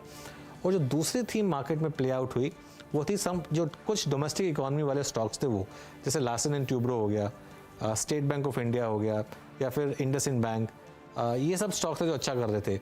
आज आईटी में फ्लेवर था, टेक महिंद्रा, TCS, ये कुछ स्टॉक्स थे जहां पर एक आपको क्लियरली एक मूव देखने को मिला। अच्छा, पावर में एक बाइंग लौटी है पिछले कुछ दिनों से, NTPC और पावर ग्रिड, ये दोनों स्टॉक्स मजबूत थे आज। DVS लाभ में थोड़ा सा मूव था, करीब करीब 1.5% का। कोटक महिंद्रा बैंक ऊपर था, बजाज फाइनेंस ऊपर था। ये कुछ स्टॉक्स थे जहां पर आप ट्रैक्शन देख रहे थे। क्या नहीं चला? ICICI बैंक में आज थोड़ी सी प्रॉफिट टेकिंग थी, काफ़ी इंटरेस्टिंग, क्योंकि बाकी SBI ने तो लाइफ टाइम हाई बनाया, लेकिन ICICI बैंक करीब करीब 1.5% नीचे था। नेस्ले में थोड़ी सी कमजोरी थी आज, नेस्ले करीब करीब 2% नीचे था। एशियन पेंट्स 1.5% नीचे। लीवर तो थोड़े से FMCG स्टॉक्स थोड़े से करेक्ट हुए थे ऊपर के लेवल से। रिलायंस करीब करीब 0.5% गिरा। उसके अलावा SBI life, UltraTech cement, Hindustan Unilever, Adani enterprises, hero MotoCorp, ये कुछ और स्टॉक्स थे जहाँ पर आपने हल्की से डिक्लाइन देखी। तो ये समय क्लियरली एक क्लोजिंग बेल बजते हुए 2-3 फ्यूचर्स के स्टॉक्स देख लेते हैं। आज का टॉप गेनर रहा वोडाफोन आइडिया, जो करीब करीब 10% ऊपर रहा। उसके अलावा RBL बैंक 6% ऊपर रहा, RBL bank. Indiabulls housing finance, जो कि F&O बैन में जाने वाला है, वो करीब करीब 5% ऊपर रहा। IDFC first bank, city union bank, Balrampur चीनी, और ये कुछ और स्टॉक्स हैं जहाँ पर आपने एक मूव्स देखे अपसाइड पर। डाउन साइड पर मूव कहाँ आया? कोलगेट करीब करीब 4.5% नीचे, और पेज इंडस्ट्रीज करीब करीब 3.5% नीचे जाकर बंद होता हुआ। आप मानस एक बार जरा इस क्लोजिंग पर, अच्छा सातपुत्र जी, एक बार जरा इस क्लोजिंग पर अपनी राय दीजिए जरा। ये जो FMCG शेयरों पर थोड़ी सी डिक्लाइन आई, कोलगेट, नेस्ले, डाबर, इनमें से कोई आप इंटरेस्टिंग लगाओ। अनुज जी, मेरे हिसाब से FMCG में थोड़ा प्रॉफिट बुकिंग और होगा। नजर थोड़ी है मेरी मैरिको पे, बट एट दिस लेवल जैसे मैंने कहा कि आई फील कि थोड़ा प्रॉफिट बुकिंग होना चाहिए, क्योंकि चले भी है। सो एक्चुअल लेवल्स जो है मुझे लगता है कि थोड़े से लोअर साइड पे हो गए, तो फिलहाल तो मैं तो वेट ही करूंगा सर। ओके, तो यहाँ पर आप देखें कोई भी फ्यू फ्रेश व्यू कल के डेटा के आधार पर लेंगे FMCG बास्केट में। 18,642 is the provisional figures and 44,012 for Nifty, और निफ्टी आईटी करीब करीब 29,667 पर। फाइनल क्लोज आया है निफ्टी का 18,660। That's good. तो बहुत कुछ गवाया नहीं, बहुत कुछ हासिल नहीं किया इस पोस्ट ओपनिंग के बाद। 696 डे हाई था, 36 अंक रिट्रेस हुआ निफ्टी। आज का सीधे सौदा का जो स्विंग था वो कैसा रहा? आशीष और नीरज जी की टीम में आज जो स्टॉक्स के कॉम्बिनेशन थे वो आपकी स्क्रीन पे आएंगे, उनमें से अगर आप देखें जो बेहतरीन कॉल थी वो आपकी स्क्रीन पर आशीष ने आज जो ट्रेड्स पे किए थे उसमें सबसे शानदार रहे कामत होटल्स लगभग 5%, हिंडाल्को 2.5%, ONGC अगर आप देखें 2% और सफायर आज यहाँ पर अगर आप देखें तो कुछ पी का एग्जिट था और समार कैपिटल का एग्जिट था, उसके चलते अगर आप देखें शॉर्ट कॉल थी। बलरामपुर चीनी, चेन्नई पेट्रोल नीरज जी की टीम में, पेटीएम अगर आप देखें बैकफुट पे रहा, BPCL यहाँ पर भी एक कॉल ली गई थी, वो अच्छी रही, करीब करीब 0.5% का स्विंग देखी गई। तो कल डी डे है और याद रखिएगा कल एक्सपायरी है और 15 दिसंबर के वीकली कॉन्ट्रैक्ट की एक्सपायरी। तो मेक और break day for Indian markets और ग्लोबल मार्केट्स के लिए कल आपसे फिर मुलाकात होगी सुबह मॉर्निंग कॉल में आशीष और नीरज जी के साथ। नमस्कार।